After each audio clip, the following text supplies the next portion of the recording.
stepped on my egg. I didn't put my foot. You like Dungeons and Dragons?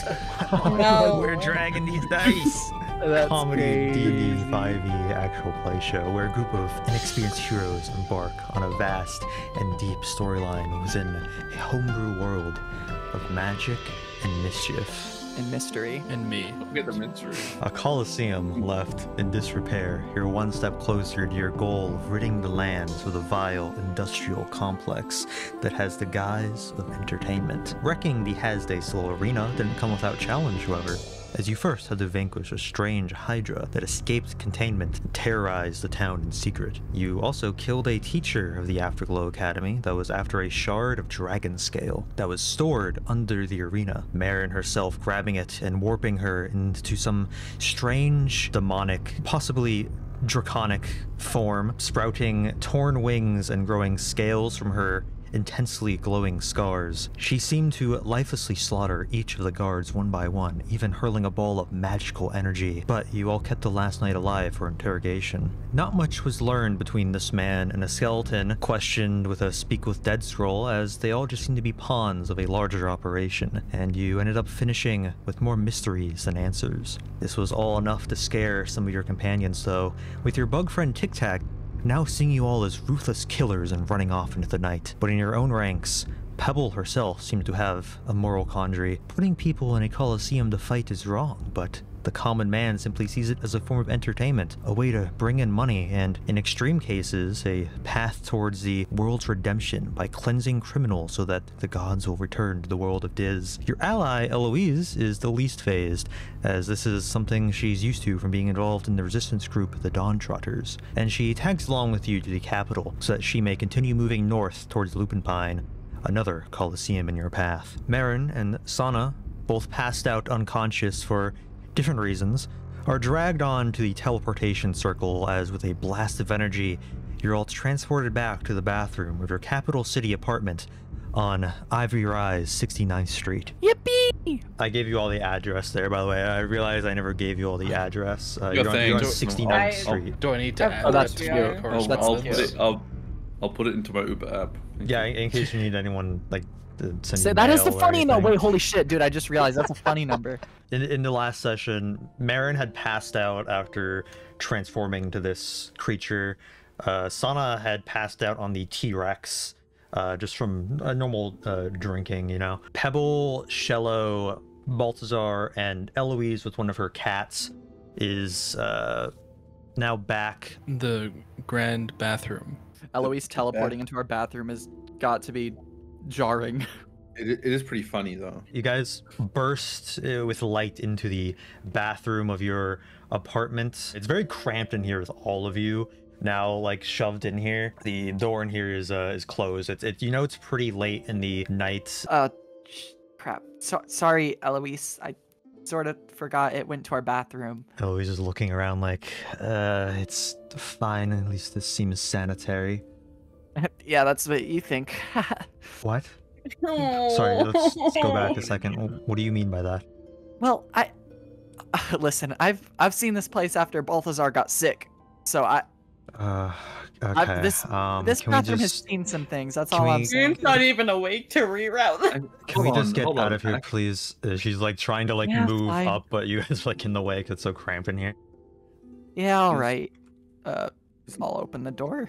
As you open the door, is over there. as you open the door, you see out in the just like the middle of the living room, kind of close to the chairs and fireplace, is this floating teacup. Oh. And as soon as you look over there, Pebble, the teacup falls on the ground and shatters on the floor. The porcelain pieces like spreading all over the floor in like broken little shards. Pebble immediately like jumps up like a Scooby-Doo jump and goes, Ace! Not my Rock lady. fucking fine china, damn. Please do not break anything, No, rock I lady. didn't break anything. There was a teacup. It was floating and it fell by itself like it was being moved. I'd like to roll these two towards the door. Yeah, puts the cat on the floor and it like kind of slowly walks over to the bear and kind of like makes biscuits there and then starts going to sleep. Biscuit. Does your cat have a name? Unfortunately, I don't name them, as there's a lot and fairly free spirits. They come and go as they please. Like, sorry to enter. Like they're ghosts. Ghosts? What are you talking? Ghosts aren't real. No. Well, you said free spirits. No, they come to me when I need them in the sands, but many of them are wild. I just have a way of taming them. A lot of them look very similar, and unfortunately, many of them are prey to larger animals, so I try not to get too attached. Oh, oh, okay. I'm just gonna look at But the. I mean, if you want to give this one a name, you're welcome to. I'll name it Pebble Jr. You can give it a different name. Why not I that one? I look at the cat-like creature, and I look at the broken teacup on the ground. Teacup. Sure, we can name it Teacup. Do you all need help cleaning this? I don't. Sorry, No, I Pebble don't got really. it. She's the one who broke it. All right. No, I didn't break it. No, I just looked over and it was like that. I swear. She's like looking around. She's like, well, we best get these two on the floor to their rooms. Do you have a spare room for me, or shall I sleep on the chair here? Oh, I guess she can use. I guess she can use. Can I look down at the end of the hallway there? Yeah, you see a small trail of gold going into one of the rooms at the end. Well, perhaps you can use the room at the end. Although there seems to be debris of some sort. Well, what do you mean debris? She like looks over and she goes, money. Starts like running over. Your microphone does not handle that very well, by the way. Sorry. It just goes like. Well, That's where it's kinda Scrubbin's room was. Yeah, it sure is. She's picking up little pieces. Dead. Not dead. He's not technically dead. What do you mean he's not technically? He's not dead. We don't know that. Well, okay, we don't know that, but I'd say it's fair to just say he's not dead. Like He looked kind of sickly. You He never could be know. dead. okay, whatever. There's Maybe Pebble's he's like the ghost. maybe Pebble's picking up gold pieces. She like picks up one and she sees the next and she's like, oh, another, and then she picks up the next and she's like, oh, another. You find that the gold leads to in the middle of the room is just like this chest, and in the chest all together, including the gold you picked up from the ground, there's about 1,000 gold. Holy shit. And Is this a finders keepers situation? I think we should split it. And in the chest, laying on top of the gold within it, is a just a folded piece of paper. Oh.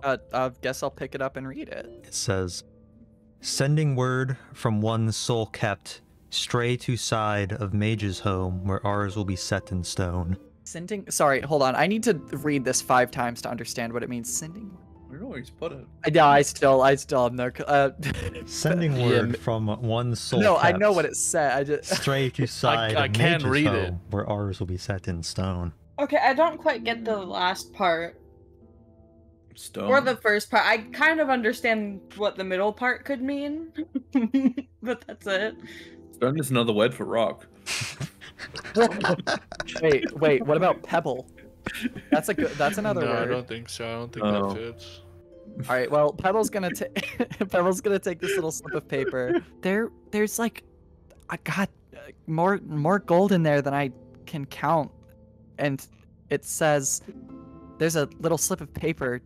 It says, "Sending word from one soul kept, stray to side of mage's home, where ours will be set in stone." I have no fucking clue what that means. Balthazar, do you know what that means? You're a mage. Can you say that in a way that I understand? Ending say Erdway. Okay.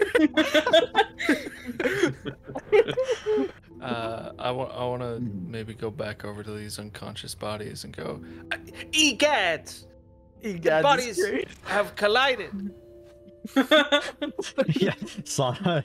Mherren is like pushed onto Sana, possibly maybe like smothering her a I bit. thought I was on top. I mean, you can be if you want. Okay. Okay. Not, stop it. Eloise I'm is just gonna walk gonna- over and start lifting them up, looking around for some help since Mehren's kind of heavy. Yeah, I'm Pebble just will gonna also drag. help, I suppose. Eloise, So- you have a lot of money, right? You don't need any extra, right? I assume this gold is yours, is it not? I've never seen this much money in my life. Well, I mean, Is- I have, So you but don't not. know how this gold got here? This is my Hell's money. no. So someone left broke the into your money. house and left gold, and you find no issue with that. I'm so glad that Eloise is. No, okay. Well, I would. Well, but they gave us something. That's a good thing. I'm going to go to sleep for the night. You all can deal with the gold. She walks in and closes the door. Okay, I'm gonna give myself 200 gold if that's okay.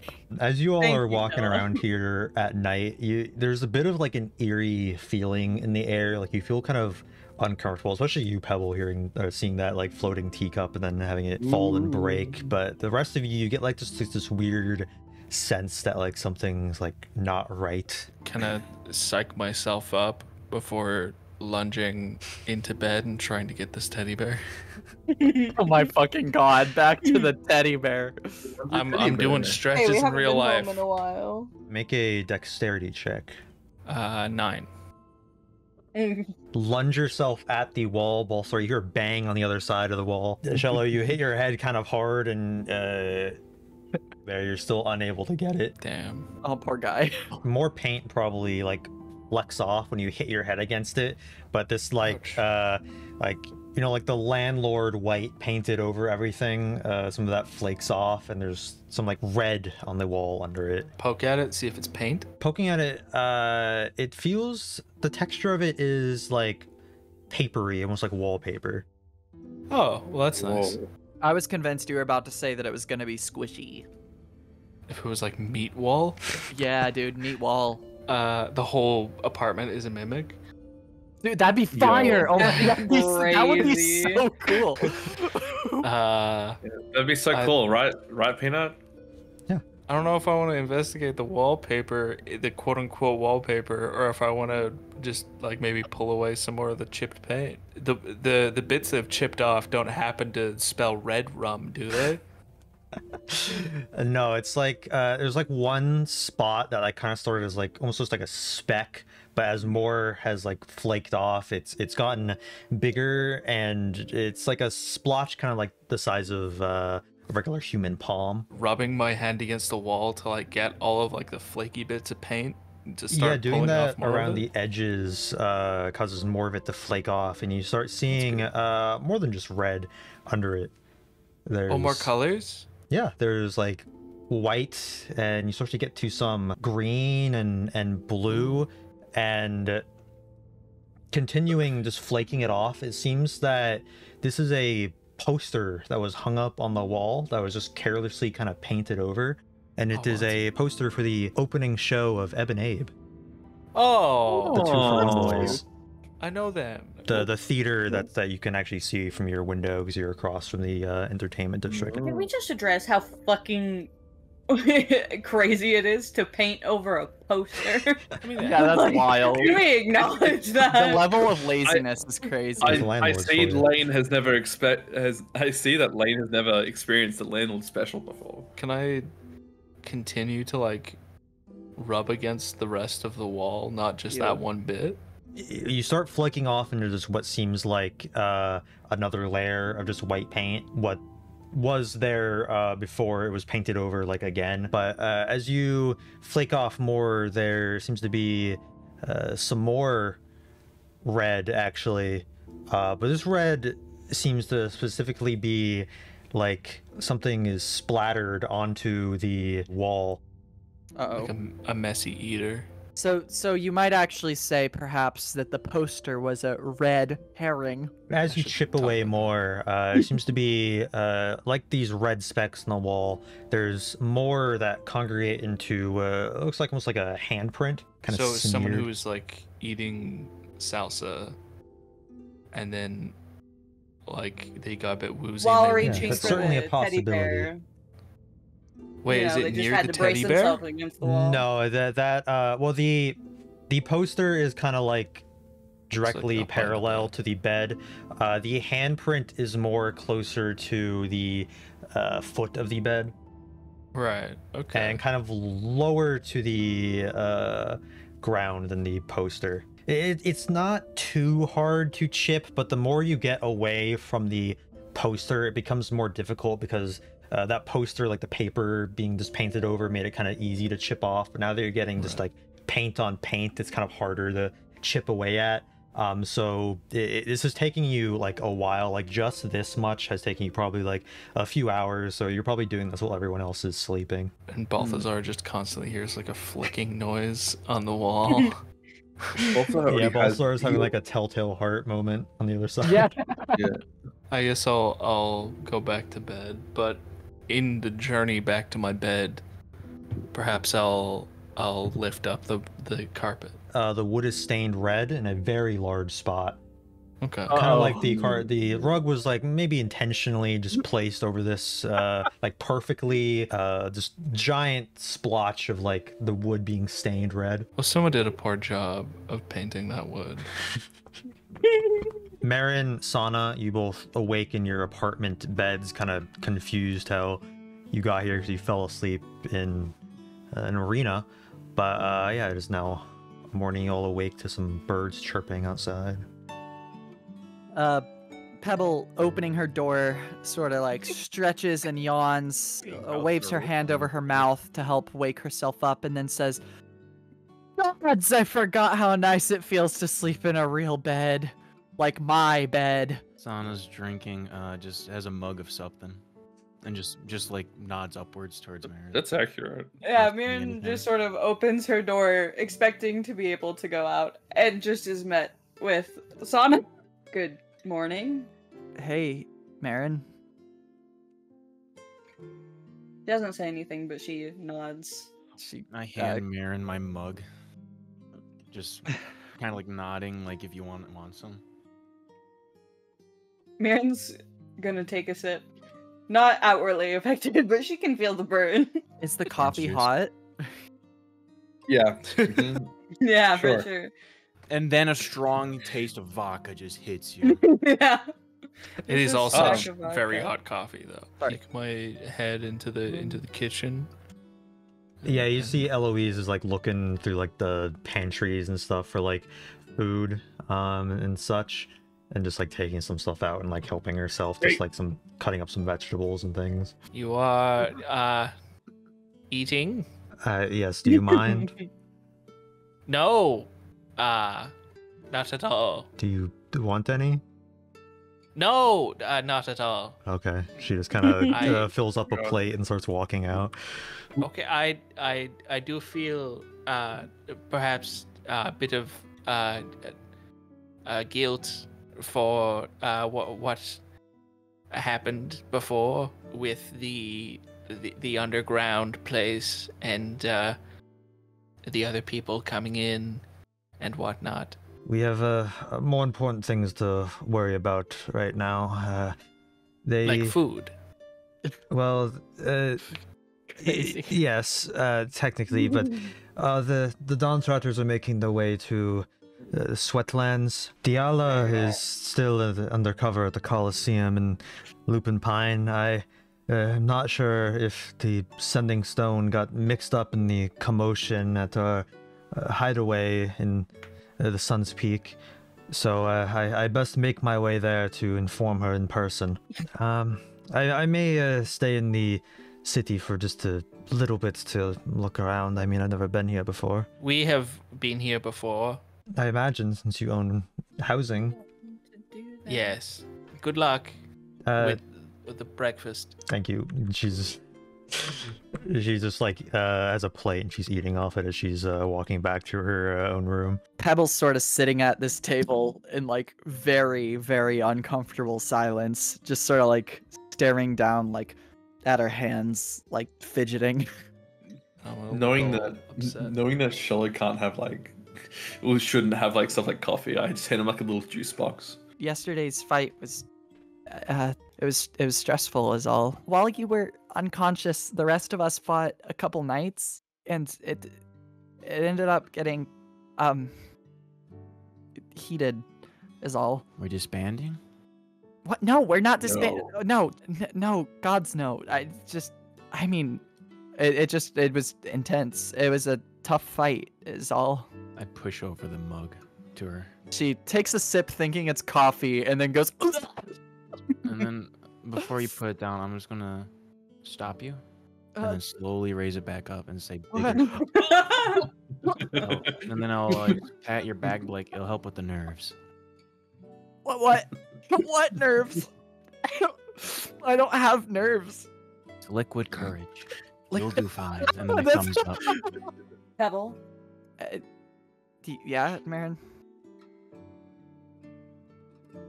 come with me to the kitchen. Okay.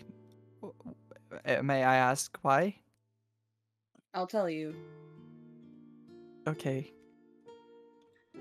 Are you having breakfast? Mherren's gonna close the door. What problem do you have with me? What?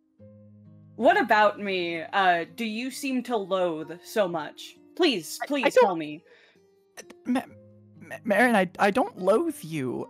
DM, what are can you we hear this? talking? The door's closed, so you guys do not hear this. We don't. Can I make a perception check? Ambiguous. if you're trying to intentionally listen in, then yeah, make a perception check. Are you staying where you are in the seat though? That's Tyler does great. have big old ears. Ignore me. Well, it just seems as though every time I make a choice of some sort, you immediately assume that I'm doing the absolute worst. Like, as if I am some immoral being. Mherren, I don't think you're immoral. Where is this coming from? For the past several battles we've had, every time I defend us from people trying to end our lives, it seems as though somehow I've become the worst, most corrupt, dark entity in the room. As if there hasn't been monsters and bandits and criminals trying to kill us. As if I am the worst thing around. As if I am the monster. Why?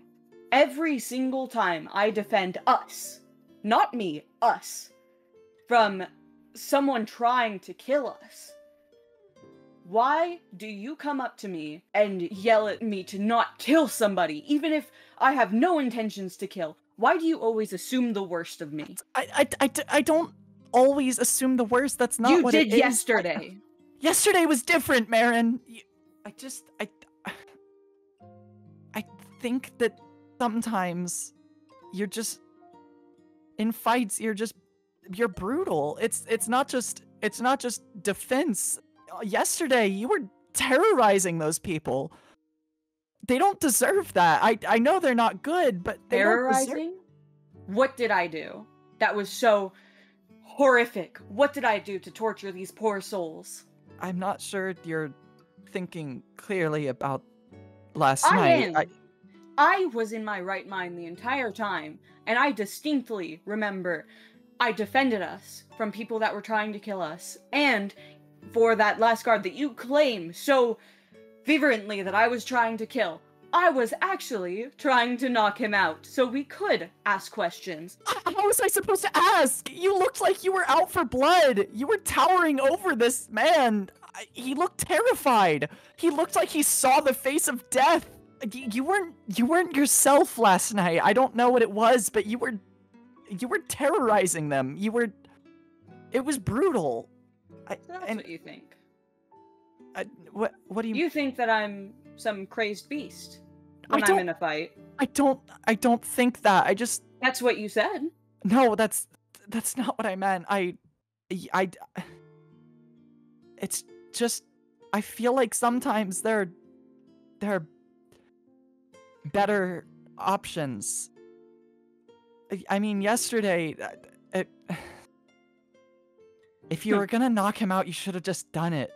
You were terrorizing him. That's the best word I can come up with, because I was scared. It wasn't just them. You don't trust me. No, that's not You don't. That's what you're telling me. No, I trust you. You didn't trust me to not be brutal. You don't trust me when I'm in my element doing what I have been taught to do since I was a child. I trust you. I trust you. I don't trust who I saw last night. That wasn't you. So you don't trust me. It was me. The entire thing was me. None of us could get to you. We were trying to talk to you and you were ignoring us. I didn't respond because I was in agony. Did I once flat out ignore, not just not respond? Did I flat out ignore you? I'm sorry. You don't trust me. No, I don't want your apologies. I understand that I am not perfect. I've made terrible choices. I still remember the explosion. I still remember every single time I have almost died or gotten one of you killed. But I also remember every time I have trusted everyone's judgment, and I also remember every time I have saved one of you, and every time you have saved me. I trust you, but you don't trust me. I'm not perfect, but I am not a lunatic, Pebble. I'm a soldier. I don't think you're a lunatic. I understand it's what you were trained to do, but we need to change the way we're thinking about this. Those guards last night, they weren't good, but I think we should have given them a chance before going straight to killing them. They were killing us! Do you hear yourself? They were not. Yourself? Those guards were we not. have almost died to them dozens of times. Explain to me now how we should spare every single guard we come across when they have first enslaved us in a coliseum of battle. And now they are trying to kill us every instance we meet them. Tell me how we are supposed to spare every single fucking life when they do not spare us a second glance. Tell me why that is okay. Pebble is wincing at like every emphasized word at this point. She's starting to take a step back and there's tears welling up in her eyes. I don't know. I don't have an answer for everything, and I don't always know what's the right thing to do, but I think we need to just be more understanding. We don't want to be like them. We don't want to be as brutal as they are. Do you understand? I'm 30 years older than you, Pebble. I have seen so many things. Do you know what has ever brought change? Let me tell you.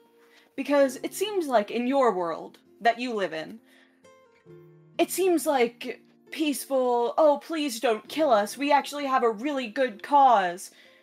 That seems, in your mind, to make all of the change. That seems to get people to spare us, to listen to us, to listen to what we have to say. In my world, the one that has seen nothing but the violence of man at every turn, sees a different picture. You see, in every instance, in my almost 50 years of living, the only thing that causes substantial change is fight. Because you can't just convince a man with all of his power to give the power to the people. That's how the people have no power. So you expect us to take everything lying down like sleeping dogs, but to not bring back the wave of violence that is brought upon us, because that makes us dreadful people for fighting for what is right. For fighting for freedom of the people and for liberation of ourselves. We can fight without doing what you did last night.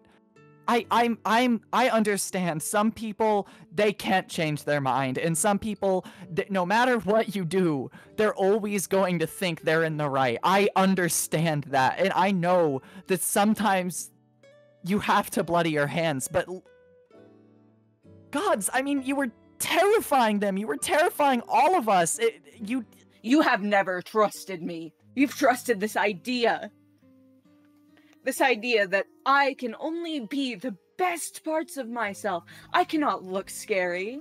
I cannot wield my halberd and shed blood. No, but I can protect. Maybe I just don't have it in me. I can't be like you, and I'm sorry, but I don't understand, and I'm trying really hard, and this whole situation is awful, but I can't support killing people when they haven't. You don't have to be like me. Frankly, I don't want you to be like me. I hate myself. But I do what I need to do.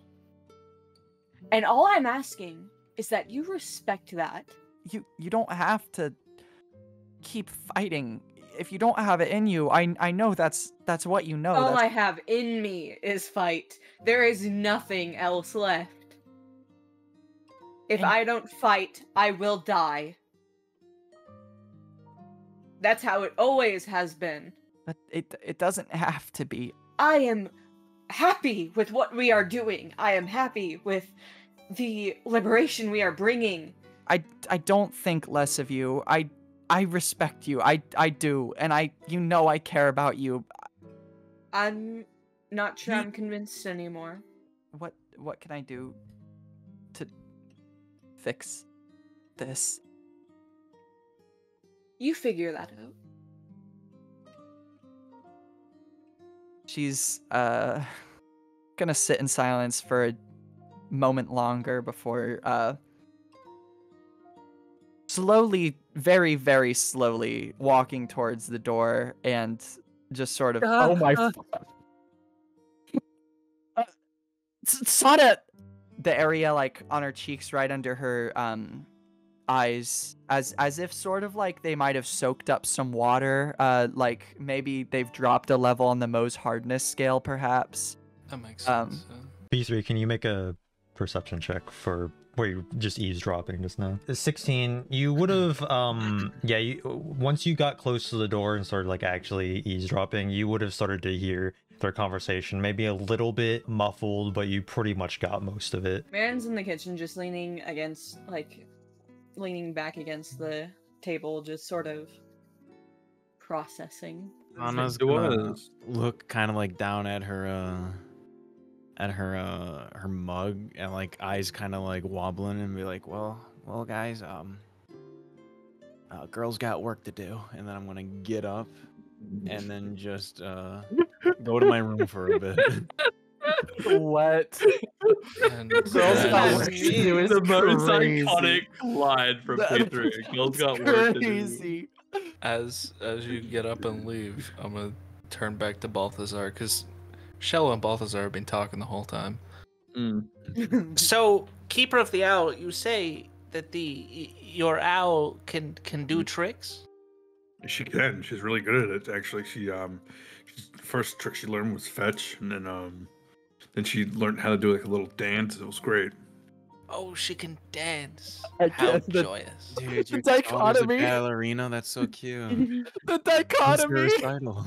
Did you have good breakfast? Eloise is coming out with a plate of like some like food she didn't finish, and she puts the plate on the floor for the cat to pick the scraps off of, and pawing at some of the food on the plate as if it's like trying to like kill it first before it eats it. Sana's like glancing up, trying to is trying to like secretly keep an eye on Mherren, see where she goes, but like she thinks she's being really stealthy about it by like petting the cat and like glancing up, but it's like really obvious that I'm like jittering my head, like looking at her and then looking down, then looking at her, and then looking at her. As Mherren will not notice, her head is down thinking, and she makes her way out of the kitchen and towards her room. Eloise is looking around, and she's like, so what's your all plan for the day? I was thinking of shopping. That sounds nice. Do you like to shop? And I haven't actually been just shopping in some time, but I can accompany, I suppose. She's like kind of looking down, like not making eye contact. She seems like a little bit embarrassed that she wants to go shopping. Oh, Mm. that's That's cute. Ignore her. She's oddly rich. Oddly, well, where'd you get your money from? We can solve this right now. They just had it. You just had No, it. And that solves the mystery. We've tried asking her why she thinks this is. I don't not have. a lot of Okay, you guys keep freaking out every time I pull out my wallet.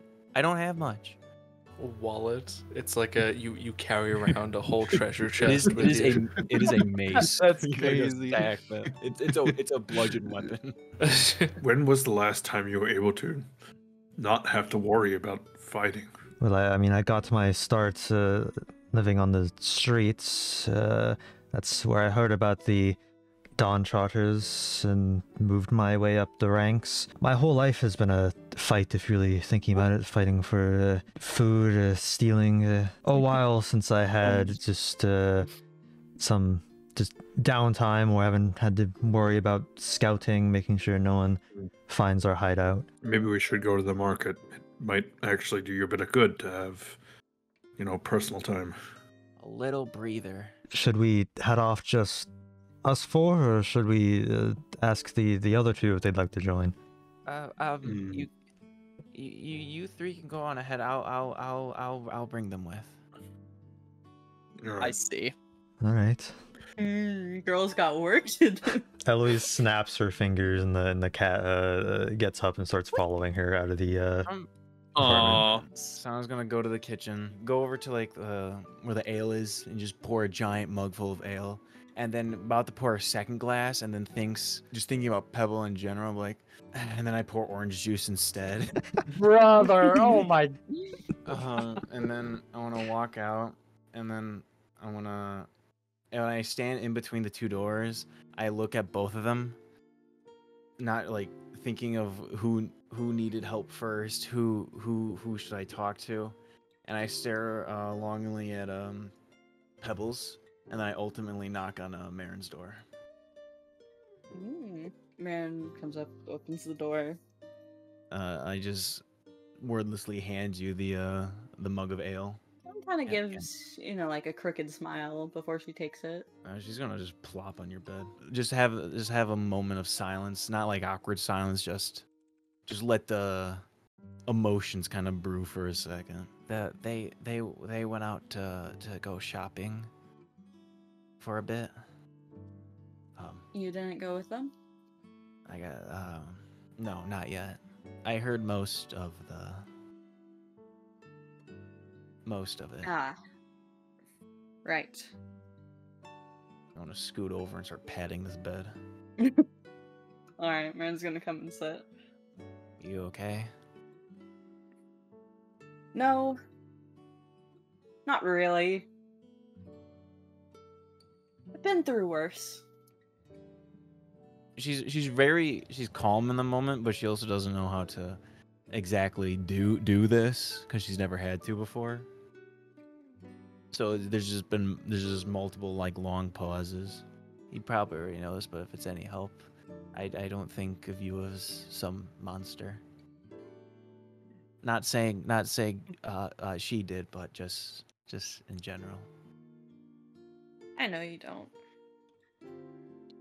You have been probably the only person out of our little group of misfits here that has both trusted me, at least, mostly the entire time, aside from my stupid mistakes, and has also called me on those mistakes. You've done both, and I appreciate it a lot. Well, I mean, you are fucking cool. This whole party we have is full of multiple different. There's moral ambiguity amongst us. I understand kind of what Pebble's getting at, but I do think she tried saving the tree ant. I'm gonna be real, and that kind of was weird. No, But I remember. she tries seeing the best in everyone, and I think that is just can be to a fault. But I think her heart's trying to be in the right place. She's young, and confused and lost. Do you need time to rest, or you think you're able to possibly shop with us? I can go along. Okay, she's gonna get up and stand in front of you. And if Mherren tries to get up, she'll like push her back down for a second, and just because she's way taller than her. And then Sana's just gonna pat her head. Oh. And be like, okay, I'm gonna go talk to the rock now. You Yeah. keep drinking that juice. It's good for you. And I'm just gonna walk It up to the is door, not. open it. She's just gonna Juice is look back great. at Mherren, and then just go knock on Pebble's door. Hey, Donna. You can tell she's been crying. I want to hand you the orange juice and just say it's booze. It'll help take the edge off. Donna, you know I'm not good with booze. No, I it'll don't. help. It'll help. You won't even taste it. I promise. Okay. She takes a sip and she's like, "Oh, this actually tastes good. Tastes a lot like orange juice." It's a mixture. Oh, okay, I see. Yeah. She's trying. She looks like she's trying to be. She's trying to be friendly. She doesn't know how much Sana heard. Just kind of like stand over here. What's up? I mean, I was listening. I saw that, but Yeah, no, I heard most of this conversation. I'm sorry. You don't need to be dragged into this. This is. I don't care if you apologize or not. Just, are you okay? I mean, I'll be fine. I've been through worse. I just. Deja vu. Mherren's right. I'm not taking sides here. When it comes to what we have to do, last second changes of heart. I know. I'm trying my best to be a good paladin. I want to be a good warrior for Engard, but I don't know. I'm not. Honestly, I'm not. What do you think constitutes as a good paladin? I mean, I'm not much different than Mherren. As much as I criticize her, I'm the same. I go to fighting immediately. I don't really, like you said, last minute changes of heart. I'm not the shining pacifist that I'm supposed to be. No one wants a knight in shining armor. Knight in shining armor, you're kind of fiction Well- in the storybooks. That's what I was made for. My entire life is devoted to this, to her, to trying to be the best paladin I can, and I'm not. What makes you not? Are you trying to fight for what's right? For what you believe in? What she expects you to believe in? But I don't know. I'm not as forgiving as maybe I should be. I act like I am, but I'm not. I do this. I fight, and then when they're on their deathbed, then I have a change of heart and I decide no. Everyone deserves mercy, but it's an afterthought, Sana. It's not a bad thing to just try to see the good in people. It can be a very dangerous fault, but it's not a bad thing. I guess I just don't know. I don't know how to balance it, you know? And I hurt Mherren because of it. Were you And mad I at didn't- her, or were you mad at yourself? I don't know. I can't be mad at her. I hurt her. I can't be mad at someone for being hurt by what I said and did. That's like staring down at her cup. like at the orange juice, the booze. She's just gonna motion to her cup. Yeah, sorry. She takes a sip. I wish I knew how to explain myself without hurting her, without making her think I see her as a monster. I don't. And I just think we see things differently, and that's... I don't know. Do you think she'll forgive me? That depends on you. Will you forgive yourself? I can try. Mherren's a very good person. She's had a really, really tough life. And your life is just beginning. Doesn't feel like it. Come on, we're gonna go shopping. Oh, fuck yeah. Don't mope around. Don't wallow in what ifs and what you should have done. Okay. We make mistakes, and we all have very conflicting emotions to what we are doing right now. But we need to communicate. That's all we have to do. Yeah. Just think on it. And then I'm gonna knock on Mherren's door and say we're ready to go. Pebble sort of like following a little bit behind. I like Pebble just like flipping into oh hell yeah shopping. Yeah, I'm sorry. I thought Yeah, that- for real. You have to forgive yourself. And I was like, oh wait. As we're out shopping, Sana will always kind of be in between Mherren and Pebble. I'm just gonna also look at Balthazar and just double thumbs up. Shopping time. We recently got a lot of gold. We sure did. Making our way to the market, you actually hear a child that seems to be selling a newspaper. Make way for royalty! King Einair hosts a masquerade ball where he's expected to unmask the next Lord of Lupinpine. Read all about it. Only 1 silver. Oh, this is happening. Lupinpine? Here.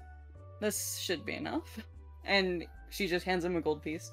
Oh, thank you. He hands you a roll of paper. Sana's gonna like lean over to Balthazar and pull out a silver. I'm like, is this a silver?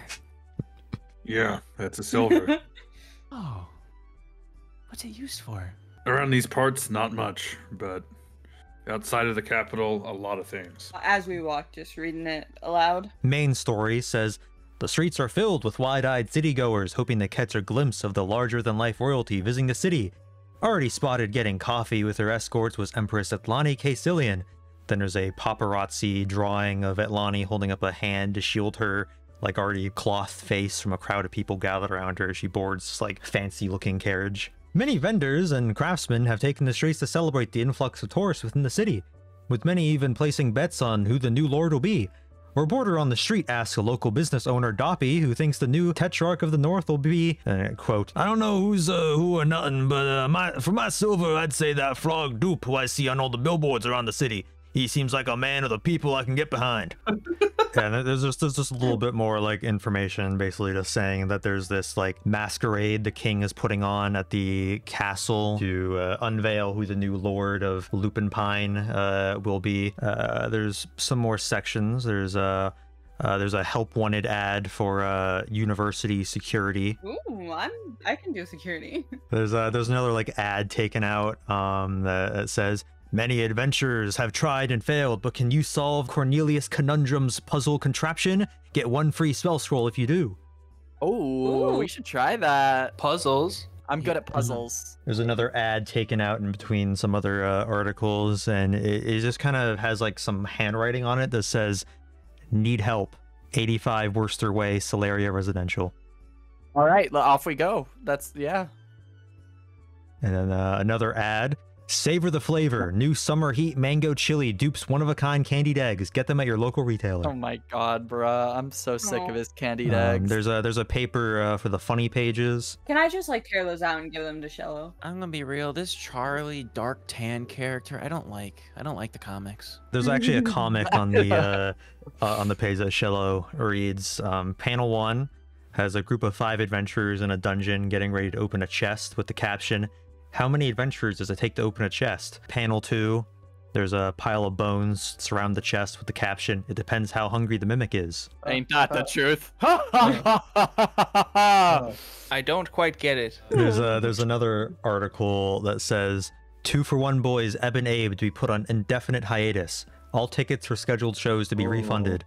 The half-orc duo's management rep cites creative differences, but an insider source tells Tabernacle Times that there's issues that the performers have repeatedly shown up to shows intoxicated and have missed multiple rehearsals to visit bars and brothels. Is ethereal stardom too much for the freak show bumpkins?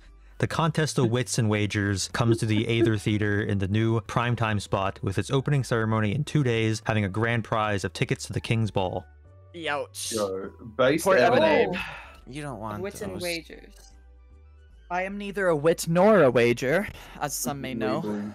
And then there's another ad in between this article. It says, "Locksmith needed at 67 Silvis Street, Solaria Residential, will reward." I mean, we can pretend. I don't know a guy named Smith. There's another article that says, "Panic in Hasday Solil, monster let loose, Colosseum attacked. In the late hours of last night, panic struck the beach resort as townsfolk and tourists flocked to the streets to witness a crumpling Colosseum. Corpses were pulled from the wreckage, including that of a monster. Sources familiar with the situation claim this to be an escaped Hydra feasting on tourists." That's terrifying. I wonder what happened. A spokesperson for the Capitol has given the Tabernacle Times an exclusive statement claiming they will work with financiers to find funding to rebuild the 5th Colosseum, but chatter on the street shows a distrust among the business owners of Hasday Solil to host the Colosseum in their city. The scene has been locked down by authorities, with paladins being sent to help in the cleanup effort and ID the bodies to send home to loved ones.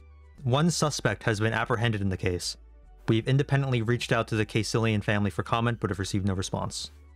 I'm really worried about the person that they got. Yeah. I'm just thinking about that one stowaway dude. I don't remember if he like fully got away after everything. Well, that was before events went down. Well, yeah, but I don't know how far he went. I'm most interested in the need Okay. help one. Yeah, but I think now that maybe that was just someone being silly and not putting down what they wanted.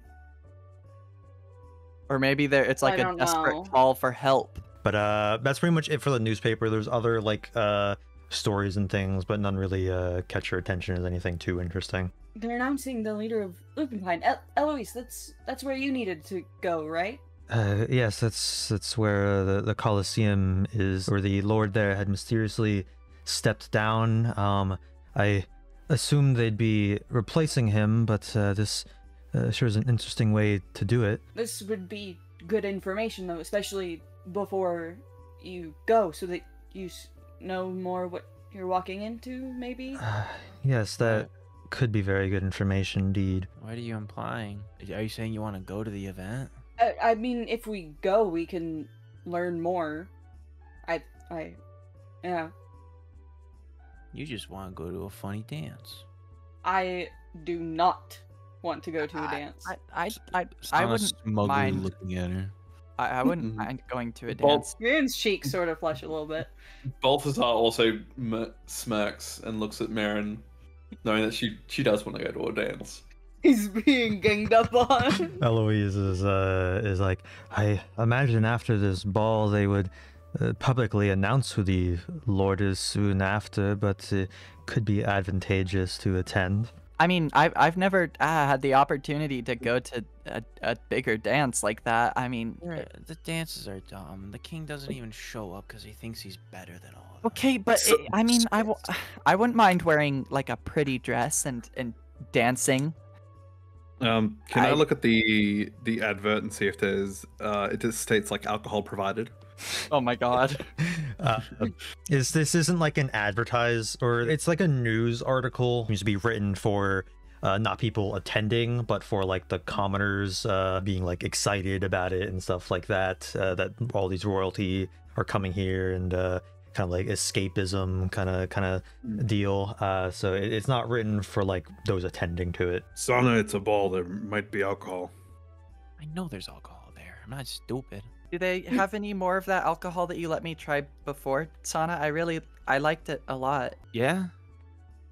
That would be nice. I wouldn't mind some more of that. Did you How did it make you feel? I mean, it was more just the flavor to me. Maybe I have a high tolerance or something. Yeah, maybe. Yeah. No, that's it. We have more at the place. Back at the place. Oh wait. That's wonderful. Okay. If you could fix me some of that later tonight, that would be great, actually. Yep.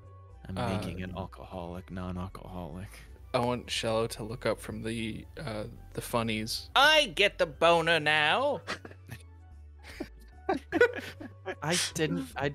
Boners was the name of like a gag or a joke. Oh, I yep. see. The adventurers were slain by these scary skeletons. Very funny. Eloise is Get up some sand. looking around as you guys walk down the Lord Market streets, and there's a place that you actually read about in the paper called Cornelius Conundrum Spell Emporium.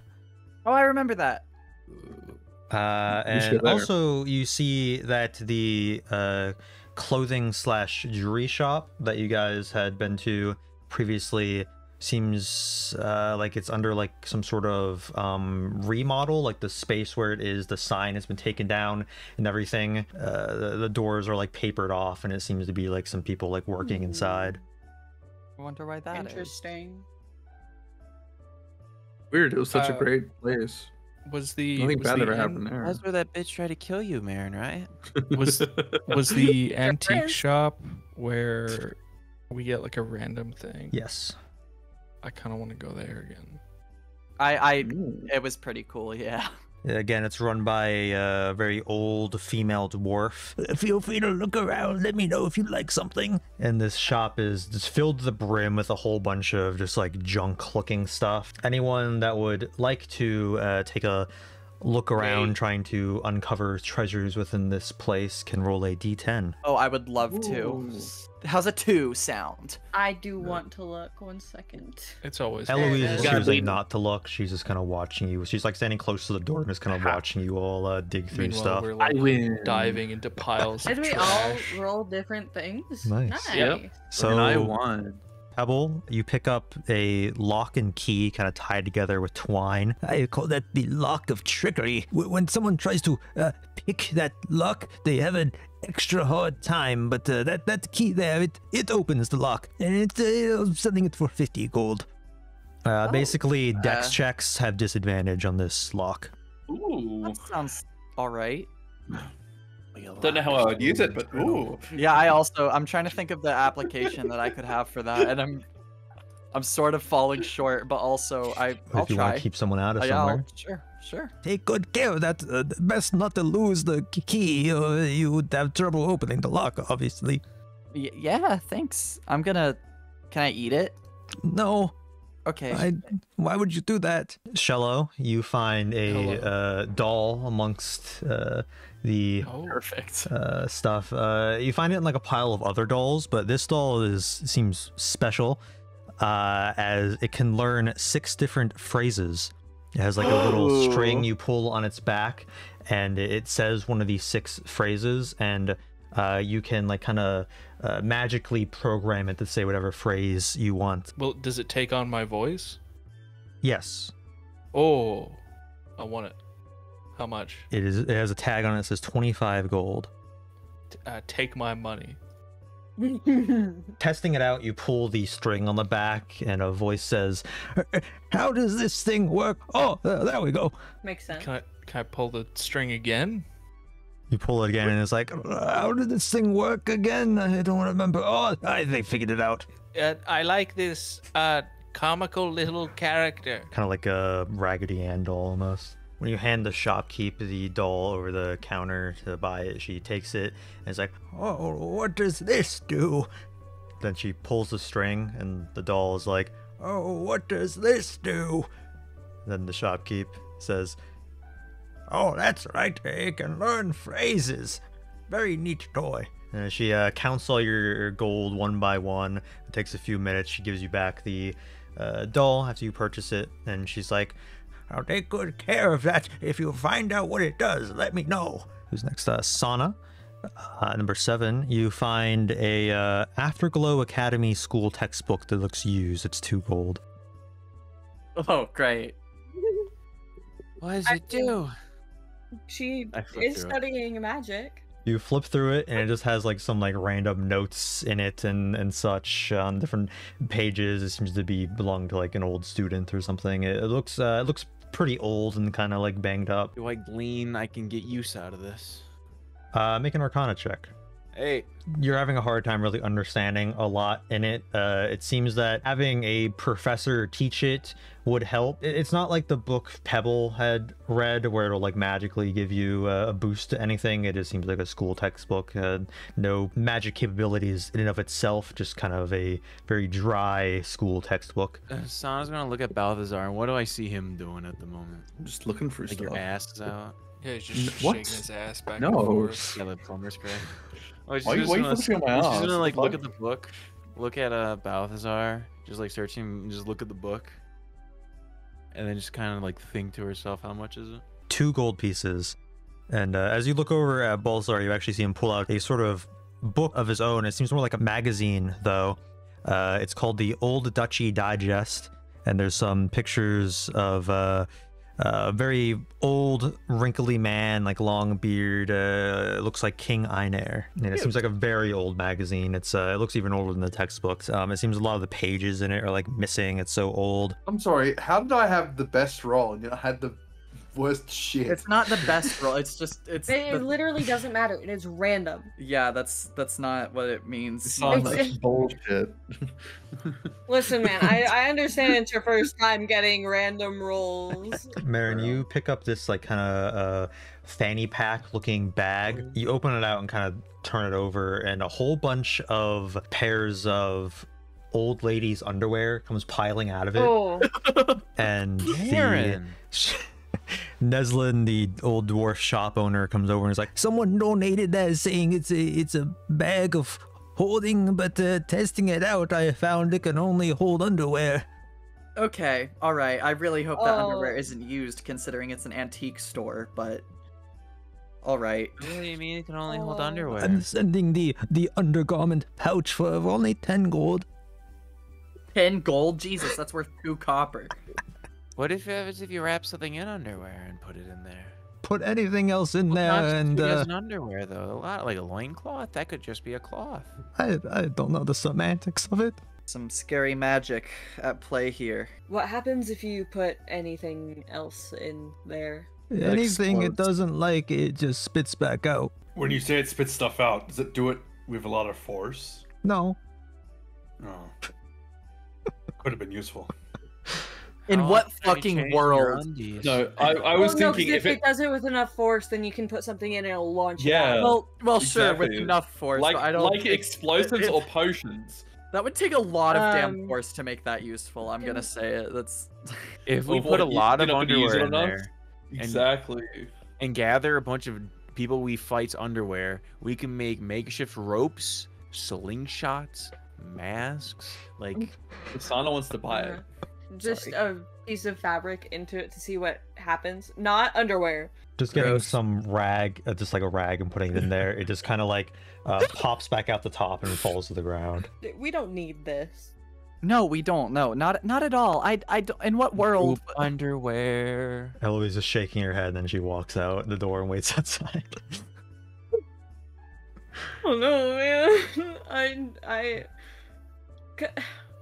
My brain's telling me that they could technically be useful at some point, but the issue is, it's like I don't think I want this.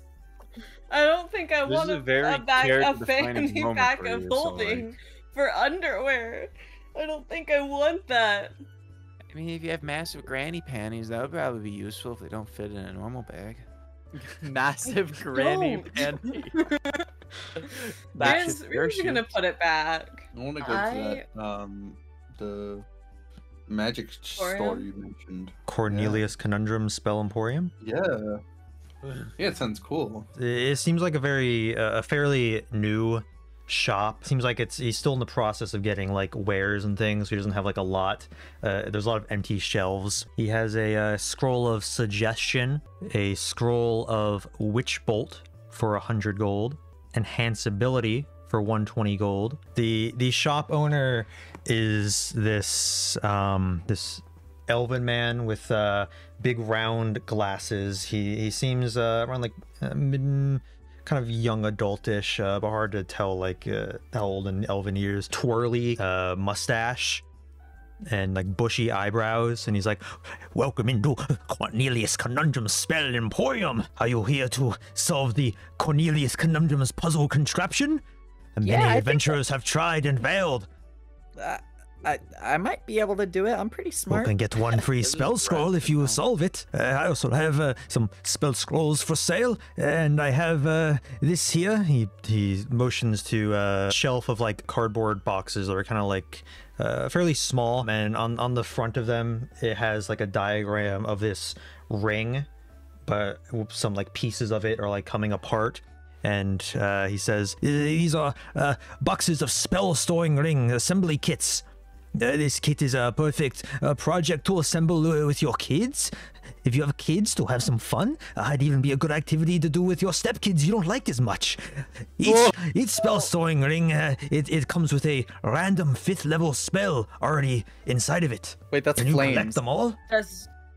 That's a lot Would to it give to only your have child. one charm? Hold on. Or one Collect charge? them all. Sorry, I'm stupid. The spell storing ring, it has one spell in it that has one-time use, but after you use it, you can use your own magic to store a spell within it. You just cast the spell on the ring, and then later, anyone can use the ring to cast the spell as you would normally. Suddenly a little bit less enticing to me. It's It's That is 4,000 weird. gold. 4,000. Jeez, yeah, all right. That makes more Hold sense. on For your now. kids? I would not let It's my a fun kids activity to touch do with your anything that's kids, worth but that much I money. will say, he points to a disclaimer on it, keep away from small children. Okay, Well, so that wait, makes hold sense. on, No, pause. So it's fun to have to. Sorry, let me get this straight. It's fun to. Oh, do you have with to assemble kids. the ring yourself, but afterwards, I wouldn't give it to a kid, no. Oh, okay, I understand now. I also have pre-assembled ones, but they're 10,000 gold. Oh, no, I think I'm good personally. I don't know if anyone else here wants one, but Well, Peanut, how many children do I have again?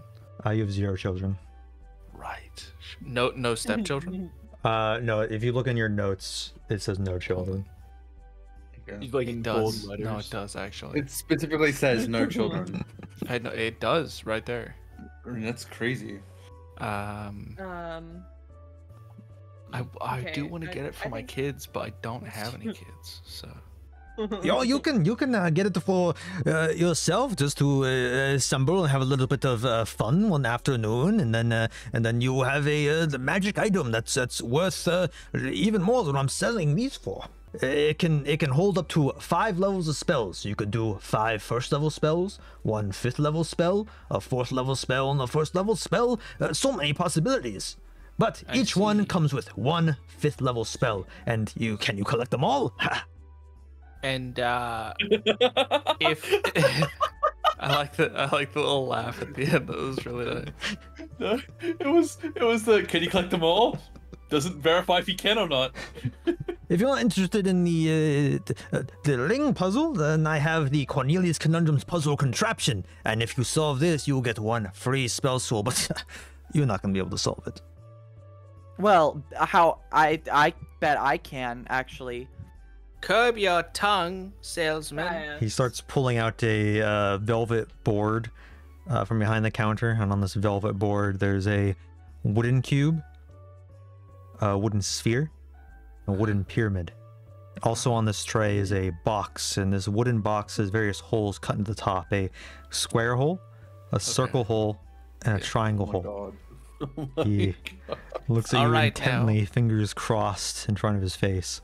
Step aside, please. Oh no. Hilarious. This is a toy store, isn't it? Let me let me give this a crack. Can I roll something to see Yeah, how go well ahead and I roll an do? intelligence check.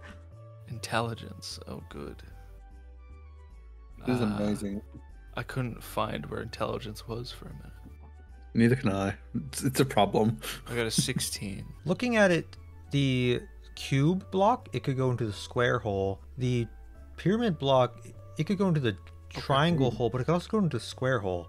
And the sphere block, it could go into the circle hole, but that could also go into the square hole. Well, look, it's a circle. It can go in the square hole.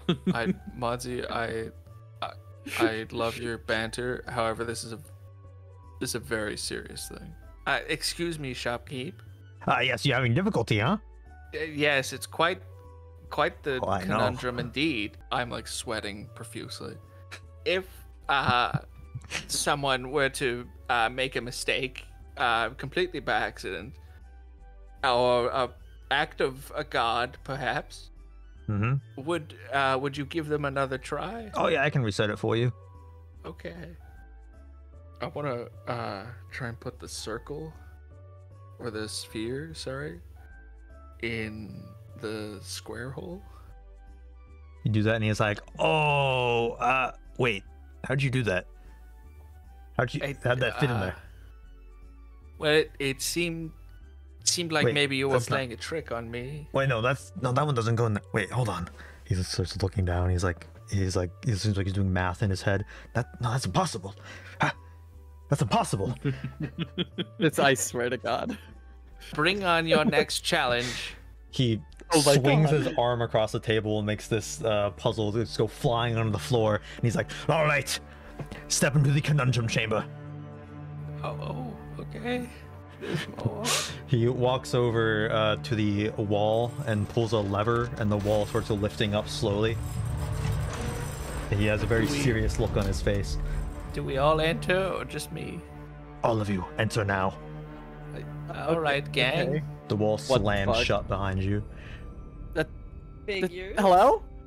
Pebble's gonna start banging on the wall and yelling for Eloise. The room is dark, soundproof seeming even.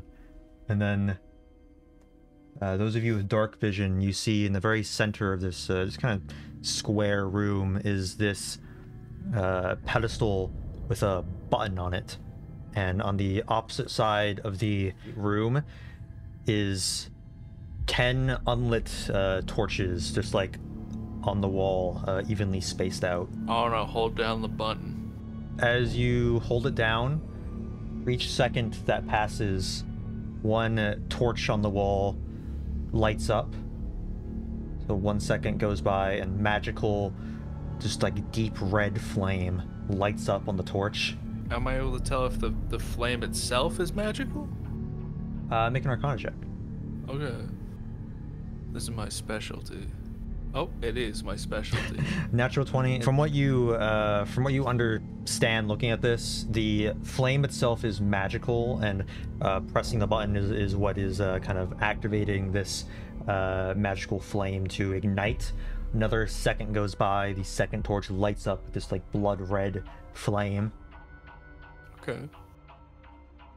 Still holding it down another second, the third torch lights up with flame. Well, I'll keep still holding. Fourth torch then lights up with flame. Fifth torch lights up with flame, and the room starts shaking. Just subtly starts shaking. Gang, is it? Am I doing it? I don't know. I don't know what's going on. Sixth torch lights up, the room starts shaking. A little bit more, some kind of rock fragments start falling from the ceiling. Pebble has her hands clasped together. She's frantically praying. Bjorn's gonna like lift her arms up to shield Balthazar and Sana's heads. You want me to keep staying? I guess I don't know. I don't Second know. torch lights up with Holding it flame, and the room is shaking like up and down, side to side.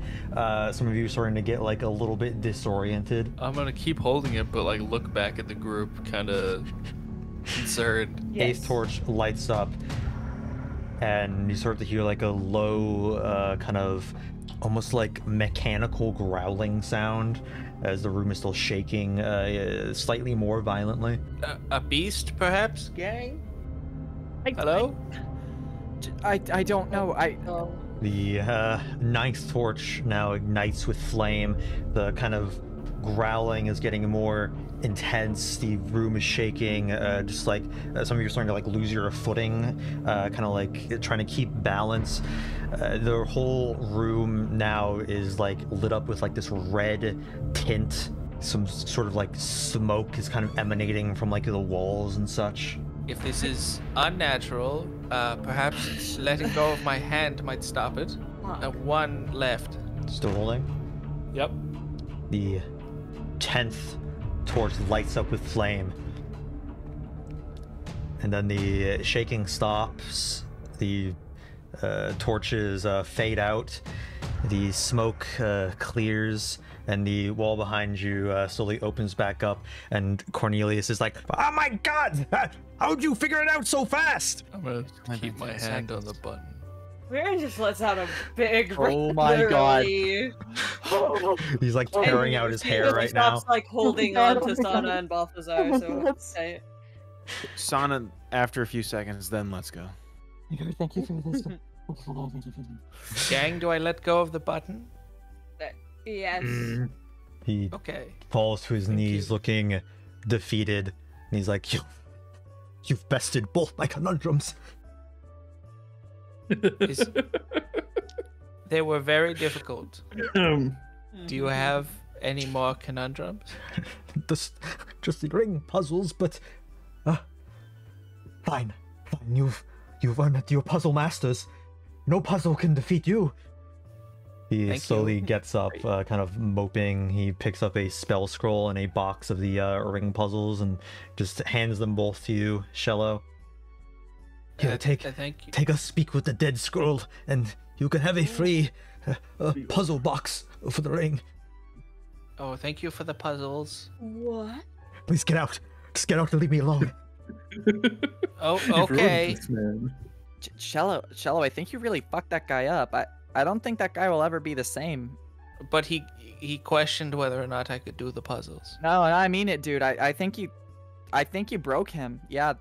Can I look back into the shop? Yeah, as you we've guys are left? walking out, he just immediately like slams the door shut and switches the sign around from open to closed and like starts putting the shutters down as he stares out at you with like bloodshot eyes. Oops. Part of me was kind of thinking that this was like an opposite kind of situation where he expected everyone to do all the puzzles, and he was giving away things that didn't work. Yeah. But now I feel bad. I just thought that it was gonna be like enchanted and not like there was gonna be some sort of barrier, that prevented you from doing it in the right thing. Like prevented smart. you from actually putting it in. But no, there was nothing. I might just buy some normal healing potions. Or actually, let me rephrase that. I will. How much would it be for like 3? You'd be able to find just healing potions, 50 gold each somewhere. This is the first store Eloise is kind of like walking to actually look at stuff, and she's kind of just like poking at things, picking up and like twirling it around just like to examine some stuff and like putting it back. And then after like a few minutes, she seems done and just goes back to the door waiting for you all. You guys have been out shopping for a few hours. Yeah, now. It's dude, I was probably gonna say, noonish. yeah. We should look into these help needed people. Mm-hmm. Yeah, that's probably a good idea. Guys, I have a question real quick. I don't mean Hi, to Sana. interrupt, but why did you Yeah. guys give me 200 gold? Keep it. Because it. Well, I'm keeping it for sure, but like, why did you give me it? When did we get it? Yeah, I was also wondering about that. We found some goods in the apartment when we came back. What do you What do you what do you mean? mean goods? Like the food in the kitchen? No, though that was very good, thank you. I didn't do that. There were a few misplaced coins on the floor, followed by a large, perhaps misplaced chest in a room, and there was a piece of parchment on it. In our apartment. Who is it from? Yes. I was like, I don't know. I mean, Is it listen, worth- I'm not gonna What- turn my nose up to money. What did the paper say? Oh, Rock Lady. more Pebble about brings that. up the paper. Sana's just gonna take it and then go up It- to Mary. it- Sending word from one soul's capped dot squiggly, straight aside a mage's home, or ours will be set in stone. I truthfully have no clue what it's even trying to say, but It means so many things. It's so. Does it seem familiar to me at all? Make an intelligence check. Ooh. You got Ooh. this. Oh. It was going to be 18, and then it rolled to the 2, and then No, It it's doesn't a look zero. like 18. The mage's home was. Did we know of a mage? Well, oh yeah. yes, but yeah, we did. What do you Is guys that mean? what it means? Oh, I guess Shauna, you weren't here for that. He was a wizard named Punbelly that we met that had frogs all over. It doesn't make much sense. He got assassinated by children Oh. of the academy. What would this note mean then? Why would we get sent Um, something like this then? Well, Oh. that's the thing. I don't know what this. It doesn't make sense. It could be anything. Eloise is kind of away from your group, kind of like looking up like all the tall buildings and such, but she's like half paying attention, seeing you all looking at this note, kind of confused, and she's walk over and she's like, "That note you guys found, are you sure you all don't know who would leave this? It was in your house. I'm still confused about this. Do people break into Can your house and I- leave things often?" I mean, We might be haunted. I don't know. it's also not really confirmed whether or not our apartment is easy to get into. Well, you had a left relatively sixth soon room that I after. stayed in. Who usually? Can I? Another. Do you think in this our is a party note from before. that one party member? It was left in their room. Maybe they left it. Scrubbins? I We haven't Feels heard so from him at suddenly. all since he left. I don't. Do we know where the mage's home is? That's the thing. It could be anything. It could be that tower. It could be an actual just like If area where mages converge. Okay, so it could be if- the academy. if this person Scrubbins is leaving you this note as I imagine he would, leaving it in his room, why he's saying that there's a home to find? I'm really bad at riddles. I don't know. Our pal, the regular man, did say he left to help with the creepy people down below to relocate, I believe, or to help with their headquarters. Perhaps this stray to side of Mage's abode could be the entrance to their secret area. Maybe. I guess that would explain where ours will be set in stone if they move. Cultish Mayhaps. people. Cult-ish. I wouldn't exactly say ish. So They're pretty if culty. that's the case, culty, I imagine the first part, sending word from one's soul kept, might have to do with that, because they'd be the ones sending word. That The would make syntax and graveyard? coded message know. structure.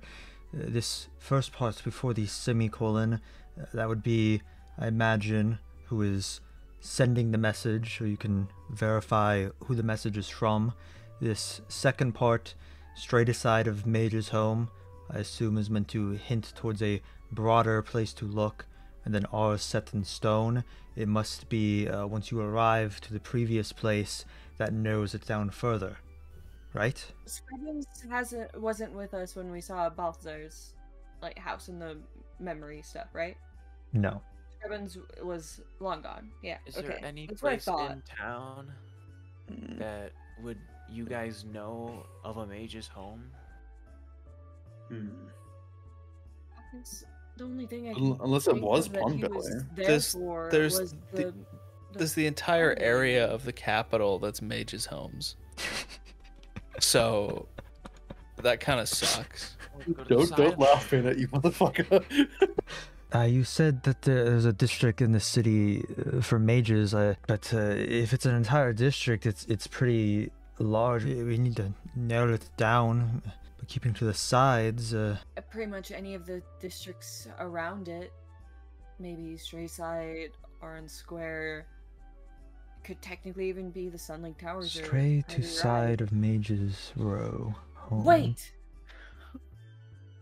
Oh, Eloise, you beautiful woman. What did I do? Strayside. Oh, that could make sense. Stray to side of Major. Oh. Ugh. Why don't they just spell the Oh, normal Eloise, gods? you make things so much easier. Should we go It's there in then? Strayside. Yes, Where? yes. On the border of Mages Row and Strayside, I assume. Yeah, you guys start walking through Yeah, we Mages can. Row. Again, this is mostly just like laboratories where a lot of mages do experiments, make magic items. Some live here to be closer to work, but it's mostly like buildings, offices for wizards and stuff. A lot of places are branded by this company called Beneath Enterprises. That seems to be this conglomerate that owns a lot of the facilities. Getting closer to the slums of Strayside, you find this big like junkyard that kind of like drops down. It's like this like pit on the edge of Mages Row and Strayside. It seems like a junkyard of like magic items, and you see this elf speaking on this like sending stone. He's using this like sending stone as sort of like a cell phone almost. He's just like talking into it as he walks. He seems to be like a businessman talking about some like numbers and stuff, but once the 25 words ends, he like takes the sending stone and just like tosses it onto the ground, and then takes out another sending stone and continues the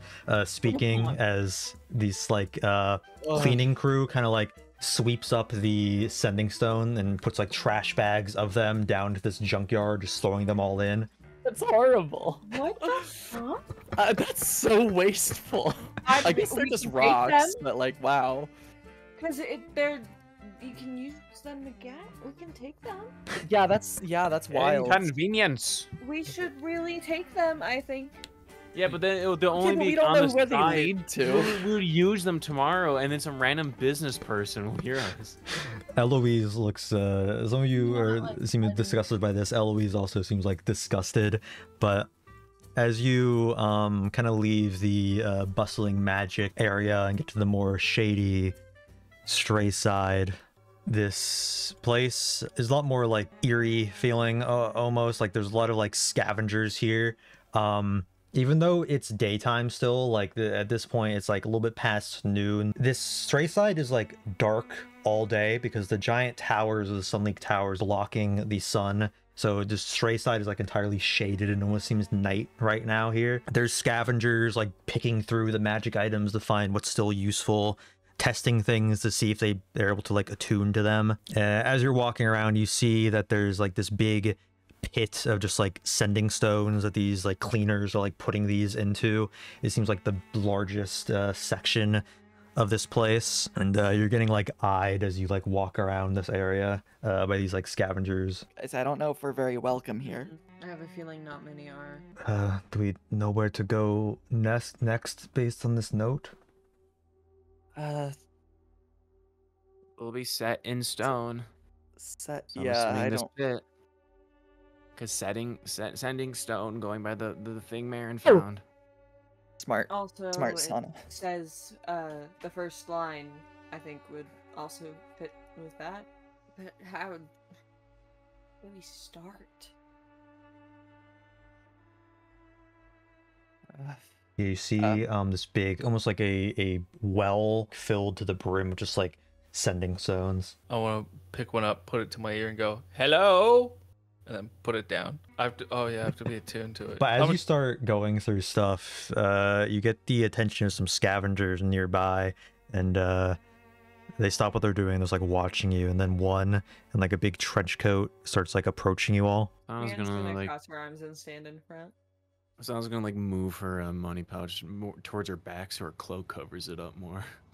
He's this very it's kind of hard to tell because his trench coat is so big, but he seems like very skinny, like malnourished. He has long, curly brown, unwashed, greasy hair that's kind of like in his face. A human, he has like some wrinkles, but he doesn't actually seem like too old. Hello, my name's Randy, and I have odd habits. Nice to meet you, Hi, Randy. Hi, Randy. What are you all doing here? We're looking. I'm We're talking looking to for Stones. A few friends. You all don't look like you belong here. You lost? No, no, I don't think so. I'll look up and see if I can see the sun, but as you said, it's very shaded in this area. Yeah. I do not know where I am. We're looking for a couple friends. Who are your friends? Have you heard of something called Noctium? Noctium. I've heard whispers. You trying to find the Manus Noctus, perchance? You know something about it? I've seen people pass through. Maybe go there. I can help, but I need some help of my own. What sort What's your of price? help? I like to do crimes. Petty crimes. Have any crimes I can do? At least 50. I'll do any crime. I don't mind. Murder, necrophilia, opening No, someone no, we're else's not- mail. No, no, you okay. You really That- just went that- there, didn't you, okay, bro? okay, hold That was, on. Randy, that That's was not- very that is- 0 to 100. Well, You can't man, do it was that actually- to us, Randy. I'd say it was you more must have 100 had to that on 0, your chest really. for a while. Like you wanted to tell someone about that. Which one of those Truthfully, crimes is 100 to supposed to be 0. petty? Whoa. Sorry, I Excuse misspoke. me? I meant necromancy. Yes. Like the That's spells. okay. Who's well, male? but Any crime, being just a little bad, it gives me the rush I need. No, I don't think that's. I mean, there are other crimes that maybe. I mean, I you could do, like- murder. Which one of you? I don't know. I That's don't not like this too guy. good. Just tell you to do a crime? I need the Or crime provided for me. Do you just is this like Isn't that the same thing? Is this Is like this a fetish? What is you- I think He's licking his so. lips right now. Give me a Uh, crime, I'll do it. Fetish go guys. open someone's mail? Can You got some mail in me to open? Do you just need a push to do crime? No, like, do I need wanna you do to. crime, I like, need, feel I need a morally physical responsible? thing to do a crime with. If you got someone I can kill right now, I'll do it. I mean, Right there's here where we Shello. stand. I can I kill think this he might guy. just- He starts pulling out a knife. No, wait, Shello. Give me a crime right now. I Go was to the I mage's was saying. district and steal like a fucking mail from someone's mailbox. I No, don't know. right here, right now. Relieve yourself in public. No, No, don't please No. don't Not do public that. structure, No. No. structure, not on us. That's not even illegal. Like, people do that all the time. It's common. For Yeah, fuck's that sake. checks out actually. No one has this a I- small thing. you If do. we have I mail don't from, have like, mail Not on at the hand. ready. No. No, I so don't- hold my mom on. doesn't receive mail. Hold on. We do. Wait, However, do. this is still a point of contention with me. I remember putting this mail on the front desk as I was leaving. They go back to you. Do I have it? I think Balthazar might have it. Me? Have the mail. Okay. Oh, it's for someone named Shillo? I'm not Shillo.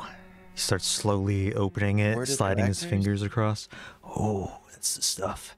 Pebble's like averting her eyes. He's looking at all of you. He's like, tell me how bad I'm being right now. Perception check. I'm not gonna. No, Perception check. I'm not gonna do that. Perception check on what? If down below. Okay, make a perception check. Oh motherfucker! Fuck you, P3. No, Fuck you. I'm gonna kill myself. Fuck you. No, I'm with you, Twenty. Lane. I'm Natural 20. doing this. I'll do the same because I hit it fuck twice you, on there. I P3. don't know why I rolled twice, but natural. Oh God, I fucking Natural fucking 20 on I'm seeing gonna if I throw found a up. boner? Are you Sana's serious? kinda throw shaking. up. Kind of shaking, That's like what we're wasting our nat Intrusive- 20s. Sana gets an intrusive thought, and her eyes are shaking. She's trying desperately to stare at this man in the eyes, but then she quickly glances down. No good boners like what Shello was reading earlier, but he's not wearing shoes. You see his toes curling. You. I'm Sana- gonna throw up. Sana takes a step back and grips Mherren's arm. Guys, if you don't hear from me tomorrow, you know why. Motherfucker, that's Mherren horrible. pulls on So the big throat. and bad right now. He looks like he's like reading in his head. He's like, yeah, oh, wow, Sobering up. Yeah, that's crazy. That's He's crazy. like, there's letters from someone named Esmeralda Encrib, and she looks like reads like she's threatening the CEO. There's a return address here. It says it's in the East Ender district. Oh. This Esmeralda lady is threatening Crabapple CEO or something. It doesn't say why. Probably nothing. He crumples it up and throws it behind him. And I'll tell you, the other night I saw someone didn't look like they belong here, like you folk, come by. They just kind of jumped into the sending stone pit and they kind of just sunk down slowly into it. I thought they're just sick of living. But then the next day I saw another person do it. Okay, so- that's fine. I assumed that it was gonna be something like that. I guess it's time for me to explore my enemy. Whatever you're looking for could be down there. You could just die and suffocate. Yeah, That would be pretty funny. die. Go on. He finds it funny because assisted suicide is also a crime. But okay. As you guys start turning around to go towards the thing, he's like, "Oh wait, one more thing. Let me show you." And he starts opening up his big trench coat covering his whole body. Oh. Oh, Yeah, As he rips it alive. open, you see he's wearing like a nice suit underneath, and he has Oh. in the pockets of the he's got like various goods on the trench coat, and he's like, I'm a bit of a salesman. I got some stuff here if you're interested. You got? These No, thank items you. are kind of stitched into the trench coat. He has some spell scrolls for necromancy spells. He's got feign death and life transference. Got a couple sawed-off wands. Got a magic bean. Sawed off wand. Got some emblems of illegal gods. And I got a little baggie of fentanyl. Whoa. Okay. What are Boy, you don't the like illegal gods. prices? Balthazar, What- how don't buy much- fentanyl. Stop. Okay. Feign death could We're be really not useful. buying drugs. How much are the scrolls? I can give them to you for 300 gold each. This could be useful to like sneak one of us in to an area like disguised as a dead body. I mean, that So- fentanyl spell is pretty. Fentanyl spell. It's pretty much what I mean. Feign death just knocks you the fuck out, essentially. I will go ahead and buy that. Elvie starts making her way to the pit of sending stones and waits for you all. I suppose I'll do the same. Yeah. Hopping right You on know into what? those stones. Oh, well, Shello's going first, I guess. You dive into it and just kind of hit the top of it. It kind of hurts. But then after a few moments, the sending stones kind of like light up with glyphs and you start slowly sinking down them. Oh, I guess I'll go. Man's going to follow. Yeah, you all start getting on it. Eloise follows near the end. So as you all are standing on this, you all start slowly going down. But it seems that Eloise is not going down, sinking down with you all. And she's kind of looking at you all going down. And she's like, wait, where you all go?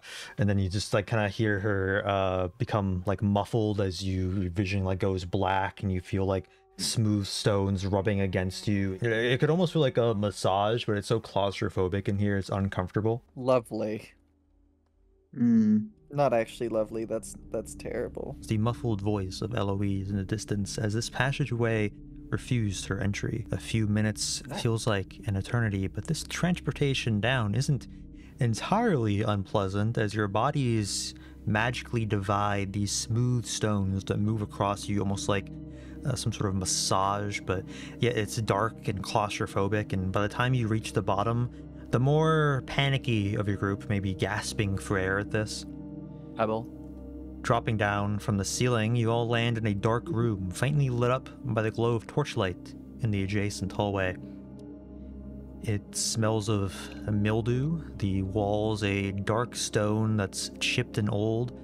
You recognize this as being the architecture of the Underruin, which was the buildings of the old capital before it was magically sent underground to be built on top of. and over the years has become a cursed dungeon of monsters and spirits. But also, the upper level has been a home for the criminal group led by Nox Doili that referred to their base as the Manus Noctus. You see a shadowy figure in the doorway as you get your bearings, almost appearing there as you blink, and now obscuring the light of the hallway even further. This humanoid male has a mouth stitched shut and their entire face just burn scars. One of the silent rogues of the dedicated Noctium. The soldiers, essentially, of Nox. It begins to turn and walk down the hall as you all notice it, seemingly wanting you all to follow. I'm not going first, but I'll follow. Yeah, I'll march Mherren will right go. behind him and try my best to match his exact steps. As you follow, this is a bit of a long hallway. You're rounding various corners. It's clear this iteration of the Manus Noctis, since they had to have moved since the last one, it isn't as like open space, open rooms, and you get the impression it'd be fairly easy to get lost in here. You pass rooms of bedchambers, storage, dining area. You look into a room and it's the same blacksmith duo you met previously, the shopkeep with a dragonborn hammering at an anvil behind him. But the Noctis is still going, and then you pass by a large chamber with pews and this like defaced statue that only really leaves the legs.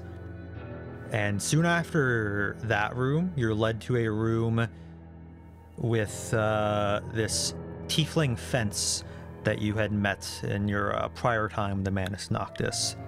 There's a table in front of him, a desk and workbench in the back of the room, and there's shelves on the wall of various goodies such as weapons, gems, currency, and various assumed stolen items. As you all kind of gather in this room, the Noctis watches as you all step through the door frame, then it itself goes behind you all and leaves the room as this tiefling sees your all presence. And he's like, welcome back. How have you all been? Okay. Glad to have you back. I think Nox went to see yins, but before that, have anything you want to part with or anything? I can take it off your hands, keep you out of trouble with the law if you ever get caught. Have any stolen goods or things you want to praise, that is? I unfortunately don't have anything of stolen or actually anything that valuable now that I think about it. But I want to slap an emerald on the young man's desk. Oh, pretty thing here. Where'd you nab this one? I do not remember. Perhaps a large beast in its gullet. Usually I like to know where things come from in this line of work, but let me see here. I mean, it's an emerald. I've seen many of these. It could probably go on market for about 1,000 gold, but if you are worried about the law catching you and finding this stolen, I can give you around 700 gold right now. I'd take it. That sounds like a good old deal for All right. me. Puts it. He has this like kind of apron, and he just kind of puts it in like the front pocket of that. Gets out a little cupboard, some gold, and places some in a little pouch. Hands you over 700 gold. I do also have this wonderful, not quite wondrous, but wonderful blade. The Scimitar of Life Stealing, the one that I'm not using. Oh, okay. Where'd you get this? Large snake, a mummified snake sorry, in fiery snake place. Okay, this looks like a burial sword to me, just judging by the outside of it.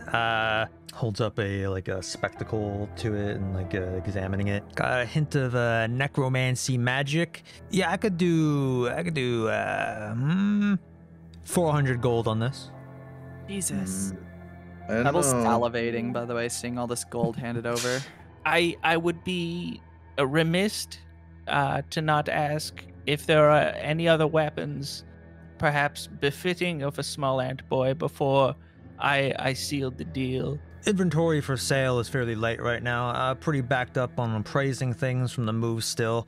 Don't have any weapons, but I've got... Brings out like a little case he has, and he's like, I got this token here for 50 gold. I believe I had this last time you came around. I got a few of them. I always keep them in stock. You just press it to some vessel, and it can't be moved for 24 hours if you afraid of someone following you. The anchor one, right? Yep. Yeah. Man, I'm smart. I also think I had this last time you were around. There's only one of these I have, but I haven't sold it yet. It's truth serum. That could be useful for us. Have someone drink That could be it quite or useful, yeah. inject it into their skin or something, and they can't knowingly tell a lie. I got that How for much? 160 gold.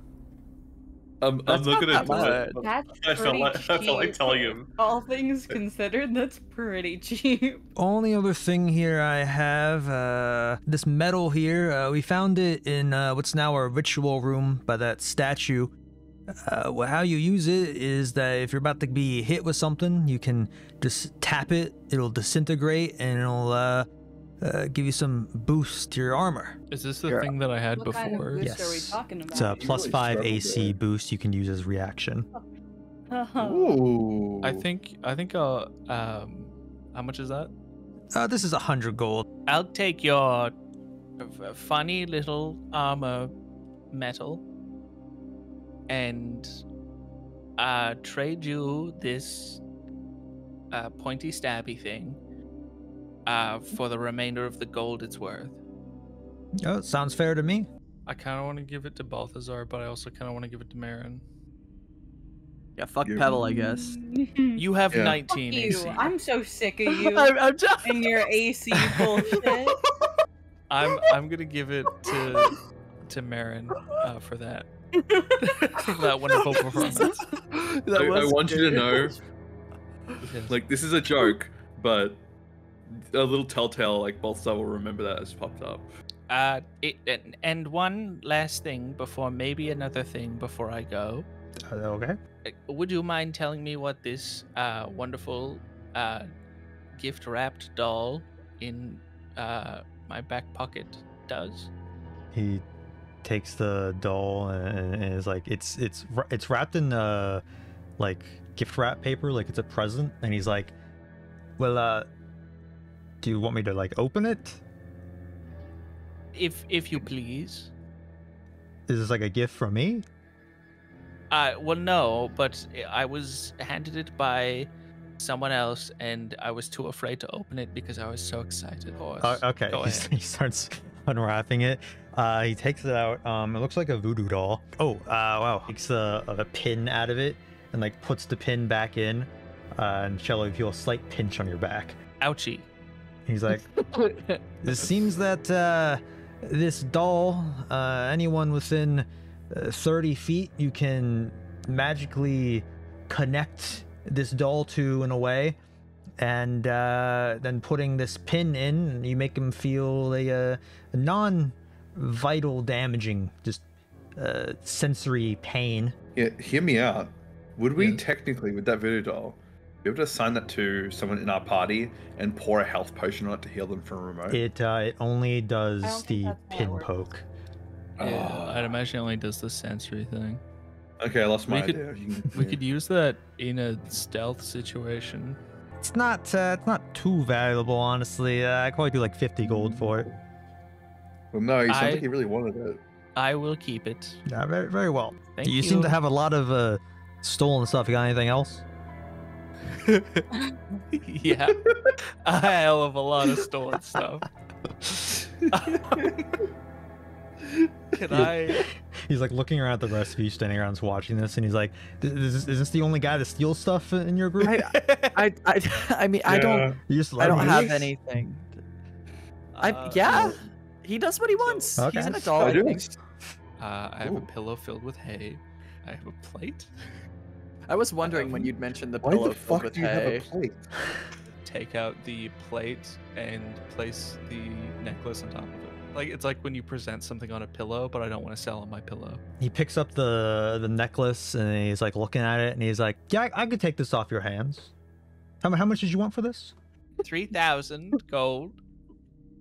Perhaps split amongst us all. I don't think I have enough space in my coin purse. 3,000 gold? I'll give you 4,000 for it right now.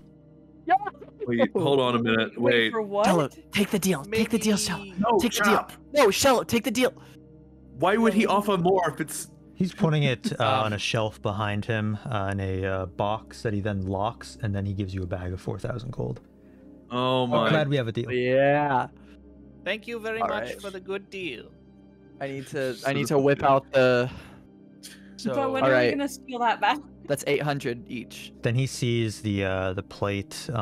He picks up. It's like he didn't even notice it before because he saw the necklace. Didn't realize it was there till now. And he's like, "Oh, this. I could give you like a silver." well, this is part of the 4,000. If anything, this is worth 1,000 on its own. Oh, Ooh. so you're good with the 4,000? Well, I guess I I have his feel like plate. if you left me the plate, I feel like the plate on its own is at least 1,000. Oh no. I can't true. lose money by fucking up like a roll or something. Would I be able to persuade him to give me more money for a plate? Yeah, sure. Go ahead and make me a persuasion roll. This is so dumb. Please. No, let him cook. I got a Not- 12. I said a silver because I was being nice. Well, Um, could you at least take it off my hands? Yeah. Do you want the silver? I could take it or leave it. He just kind of flips you a silver. That's so. Thank That's you. so dumb. The tiefling kind of like hops around the counter, waves his hand to you, and is like, "All right, follow me." And he walks down the hallway a little bit more, rounding another corner, knocks on a door, and then kind of like steps to the side as the door like slowly just kind of creaks open. Pebble is like frozen in place for a second, thinking about Nox before going in. Like she looks scared shitless. I just remember that this is the guy that talks in riddles. Oh, he sure does. So you see that this is kind of like it's definitely a smaller room than what he was using last time, but once again, it's kind of lined with some bookshelves full of books, and there's a little like desk. But since this room is smaller, you see Nox, and his body is kind of like bent and contorted in a way that he kind of like fills a lot of the space. His long arms kind of curving with like the walls as he like moves books around and such. I really hate this bitch. He's so creepy. And as you all walk in, the door kind of slowly shuts behind you, and you're left in this space. A like faint blue glow kind of illuminates the room from this like candle with like a blue flame on the desk. The ones that yet to succumb. You were away for some time, but I am so delighted you finally come. Are you just gonna insult my religion again? Is that your plan here? What's going on? Why do you want us here? Why, your faith found you. Is that not what you told me? No, that is not relevant. That means nothing. Your faith means nothing. No, that is not what I. Gas- This guy's a gaslighting piece He of shit. is. He's gatekeeping and girl bossing right now. He is not Dude, bossing. I'm just imagining this big, like, shadowy, like, creepy creature. He's just got his hand out, like, dinosaur mode with the fucking nails done and everything. With acrylics. Nothing like how your soul will be when it has no afterlife to be given to. I'm so done with this bitch. What was that? Nothing. That was between me and my comrade here, and I pat Balthazar in the back. Why did you accept your faith since we're on the topic? I'm not having this discussion with You're you. the You one are that brought it the up. last person. I was simply asking why you brought us here. Tend to run your mouth, don't you? The look that I just I know you can't see me, but the look that I just had, that's crazy. You bring up topics you do not wish to discuss.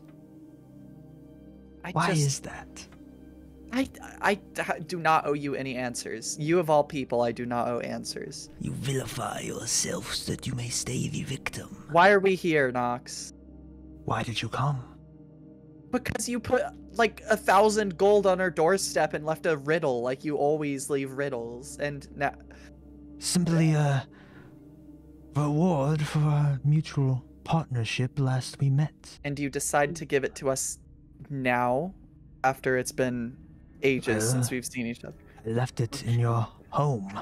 Actually, we haven't been home in a while. He could have left that. Like, Yeah, not true. long after That's that. true. Yeah, I'm gonna bite the shit out of this guy.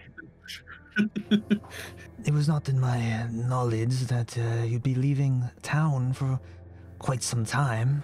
Days since, I leave a note telling you where we would now be, since I called to Scrubbins and he did not return. Robbins didn't return. We thought he was with you. I thought he was with you. Not this. No. Slippery what one we left is. we left the kid with you. You're telling me you lost him? You All lost is my well. son? This is why I knew shared custody with Nox wouldn't work. His soul is bound here, but he's given me new little prospects in his place for now. What a perfect time for you to return. City done up with festivities and all. I guess. Did you want us to come here, or were you just letting us know that this is where you are? Like, what's your strategy here? What game are you playing, Nox? Play no games. It's That's bullshit. not a I know back that's and bullshit. forth. No other poses a challenge to me. Unlimited games. Shut the fuck up. So, Nox, let's say Our hypothetically. partnership, when we last met, was beneficial for both parties, yes. I guess. Then where is the game? You speak to me as a challenge, not an ally. You're just creepy, man. I don't know. You You're talk very us in tall. riddles, and you have people watching us in our sleep. Like, that's not. I maybe just that's not my favorite thing to have done. I don't want people watching me in my sleep, Nox. Still haven't gotten over that. That was terrifying. You called for us. Why, we had a partnership last you were in the city. You needed assistance with those little unripe souls, and I obliged. So this go around, I may do the same. Is there anything you seek? I'd like to know where Scrubbins is, but I guess you don't know. Well, where did you last see him? Leaving. He left, and he said he had business here. That's why we thought he was here. Leaving Did you do something to him? from where? Green clay. Perhaps there would still be truth in Green Clay into where he's gone. I feel like he's asking that because he also needs help with something.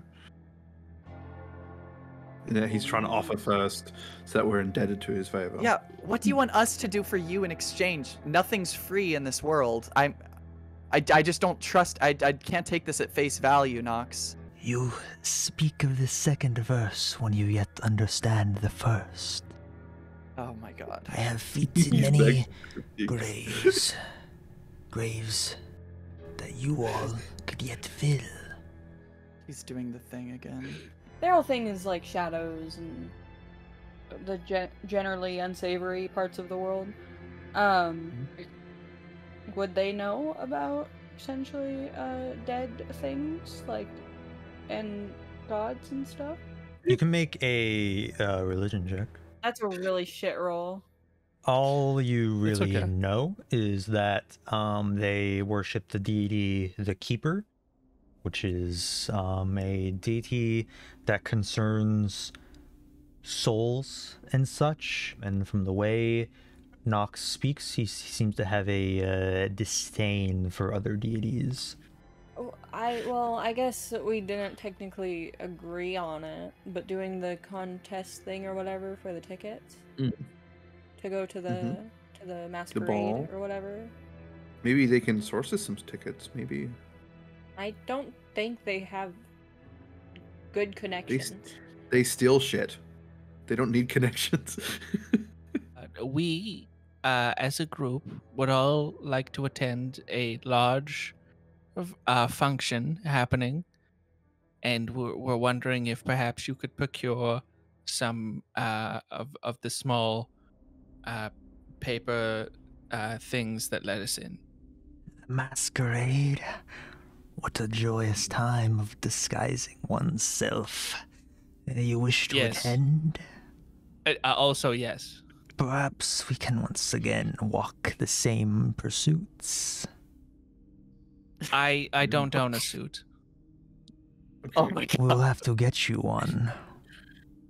Okay. Jesus. I can give you the means of getting in if your fingers can tickle a small task for me. I fucking knew it. He wants us to do something. And which task is this? He sort of moves his body, revealing behind him is this like a shelf, and it has a small like metal iron cage on it with a blackish gray like Hoi cat inside that's kind of shoved itself to the back of the cage, sort of like shivering.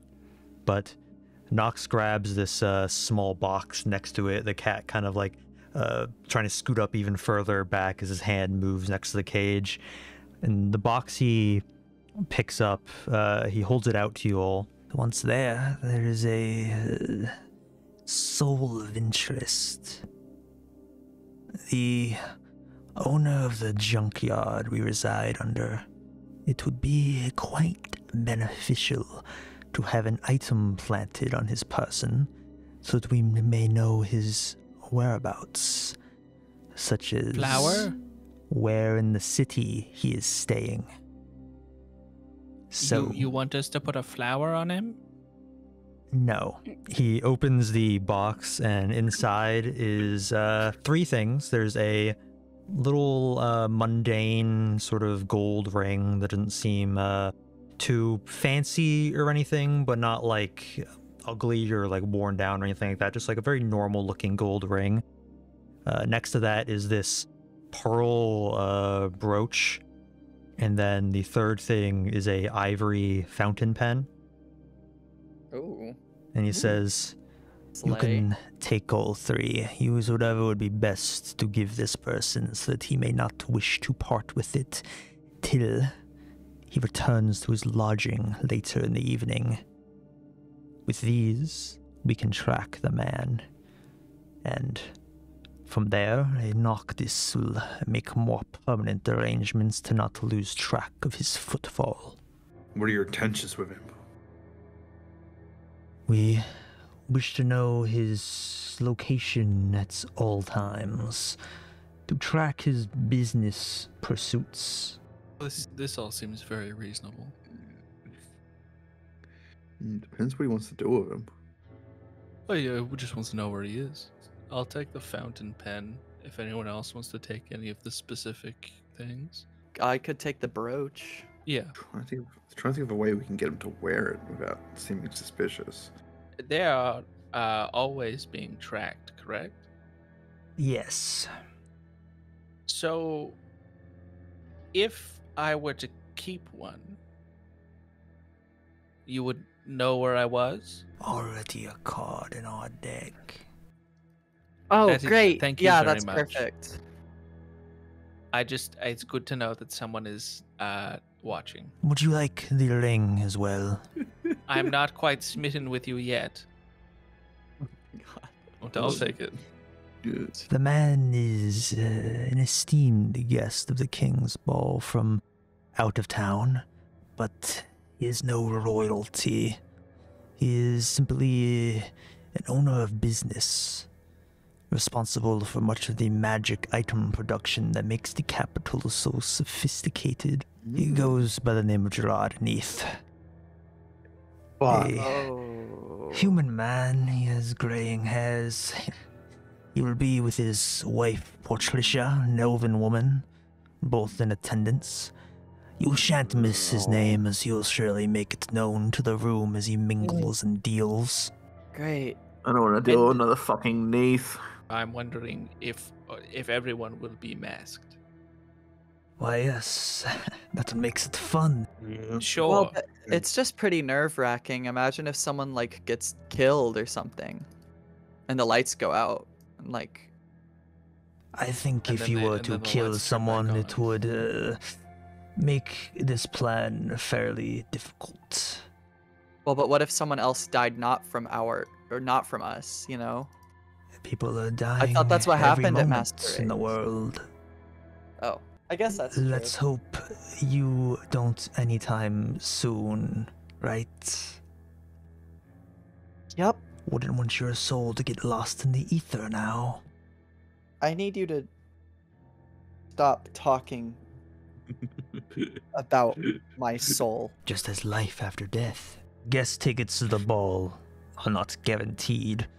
I worked the strings to give one of you a spot in the contest of wits. And there you can win a batch of tickets. That is in 2 days. The masquerade in another 2 days from that. Staying in town for a little while. Ready yourselves as best you can. Squander this opportunity and your mortality will be judged. It already is. Just as life, I don't give second chances. However, I will help you prepare in one more way. As you said, you do not own a suit, and I trust you on that. Thank you. I'm very trustworthy. You will need to look the parts of nobles. Luckily, the city's boutique is under new management that I will inform of your arrival. Did he kill the last fucking... A shame the Maybe last not. one closed, and Julie was to die for. But yeah, I mean, yeah. But I mean, he didn't do that on purpose. So he's just laughing at someone accidentally no, dying. I fully believe he did it on purpose. No, because he wasn't involved. Oh, maybe he was. I don't fucking know. I don't know this guy. I fully believe they were That involved. being said, I'm curious who the one in your company is and how your paths align. That was not let down into my sanctum. Oh, the stranger. She wishes to take down the big fancy people in charge. Right, best not let her know you attend a masquerade, eh? Well, Where's perhaps if she knows, she could give us another funny little pen, and we could put it on someone else. Who knows? I would find your best judgment would be to not tell her this plan. Okay. We will at some point be venturing north to looping Peen to take down a large structure, and I'm wondering if you have any help, perhaps, in making our way there. My chateau starts and ends here in the capital. I have little want of connection outside of my grasp. You could always be taller. And where is the exit? The door slowly creaks open. I'm gonna creak slowly towards the door. Okay, the tiefling fence is like kind of waiting outside. Softly claps his hands together and is like, "All right, I'll show you back up to the top. You can follow me. It's a simpler entrance and exit in the junkyard. You don't need to be going through those stones every time." Well, that's good. I did It's a enjoy little- the stones. Shows you back through the tunnels and bringing you to this sort of like staircase that leads up. Is like a staircase they seem to like make themselves, like kind of breaks through a wall through like some dirt, makes kind of like a magic glyph into to sort of unlock it. Lifts up on this kind of hatch, opening it up for you that kind of goes back out to a different part of the junkyard. This hatch is like kind of disguised, look like just like a piece of junkyard with like trash and stuff on it. You make note of this location so you don't lose it next time. It's getting pretty late, so currently you have this night, and then you'll have another full day tomorrow, and then the contest you have a part in is the next day, then another full day to do whatever you guys want. Masquerade is the day after that. Is the schedule. I think we might just want to go home for the night, I'd reckon. Yeah. Well, we should probably find our friend. Look around where you last left Eloise in the pile of sending stones. Oh, She's yeah. not there. No. Maybe she's back at the apartment. Well, someone does technically have a phone connected to her. Give her a ring. Send her Yeah, text. Yeah, I guess it's almost night anyway. Eloise, where are you? She Is says, that it? I'll see you back at the apartment. Okay. That's what I assumed, but... Did she say Well, it what in if that she was at the tone? fucking apartment? Then we waste half an hour when she could have been missing. We left her in the shadiest part of the capital. Wait, Well, she we- did just- say it in a bit of a tired, maybe a little bit of annoyed tone. So you all make your way back. Eloise is already in the apartment. She seems to just be kind of pacing around waiting for you all, and she's like, oh good, you're all back. That was strange. But what did you all do in there? We spoke to some individuals about some things. And had a conversation about alliance, so to speak, sort of. I don't. It's hard to explain. We did a favor for them in the past, and we Interesting. they knew we were coming back to town at some point. Very well. I'll be heading to bed for the evening. I took a walk around the city while you all were away. Didn't have much else to do. But just seeing how wasteful these people here are with their massive amounts of excess. Their junkyard, that company called Beneath Enterprises, it's the epitome of what I hate and why I joined the Dawn Charters in the first place. Makes my skin Is that crawl. hyphenated? B-E, and then capital N for Neath. BB. What? E. Okay, I'm going to bed. Sorry Jeez. for leaving you. Good night. Walks off. Good night. Long day, huh? It has been a regular amount of time. I just meant... never mind, actually. Can I make a check to see if maybe our pal Eloise can hear us? Excuse me, Eloise. Could you come out here? How loud are you saying this? Regular speaking volume. Nothing happens. Okay. If you want to like make a perception check to see if she's like eavesdropping, you can. Oh, buddy. 10. 10, yeah, seems fine. Okay. Before this, can I also use magic awareness? Unrelated to like Eloise, just in general, because we have had multiple weird instances in our apartment now. Yeah, also make a perception check without looking around with magic awareness. It's just an 8. Looking around, you don't see anything really out of place like shallow. And also on top of that, with your magic awareness, you don't sense anything magical. If we are to win this bundle of our paper keys, maybe we should discuss who is best to be a wit man or a wage man or woman. I suppose that would probably depend on the context of the contest. It says wits and wagers, but that could be something as simple as poker, or it could be Poke who? trivia. You know, it's a game. It's a game called poker. And who is poked? No one is poking, and no one is poked. Because if it's I guess like we can choose at Who's a when we good get there. all-rounder, really? we might have to. We might just have to lay out like strengths, like who's good at what. Balthazar's bad at considering other The people. splash damage of other people. So it's Well, if it's anything to do with magic, you are virtually the only person who can, because you have canonically studied magic. But I've also had copious amounts of damage from said studies. Like, if it's an I'm actual horrible at game poker. that is based on wagering, but also being clever about it, I'd then, say you know. I want to take out the playing card set that Shello has. Mess around with the cards, perhaps do a bit of shuffling and of the sort, perhaps flashy looking shuffling. Please let him roll, because I want him to roll bad so you he can hits make a Balthazar in the performance face. check if you want. jeez, that's a Okay. bit fucking directed. I got a 27. Fuck. Whoa.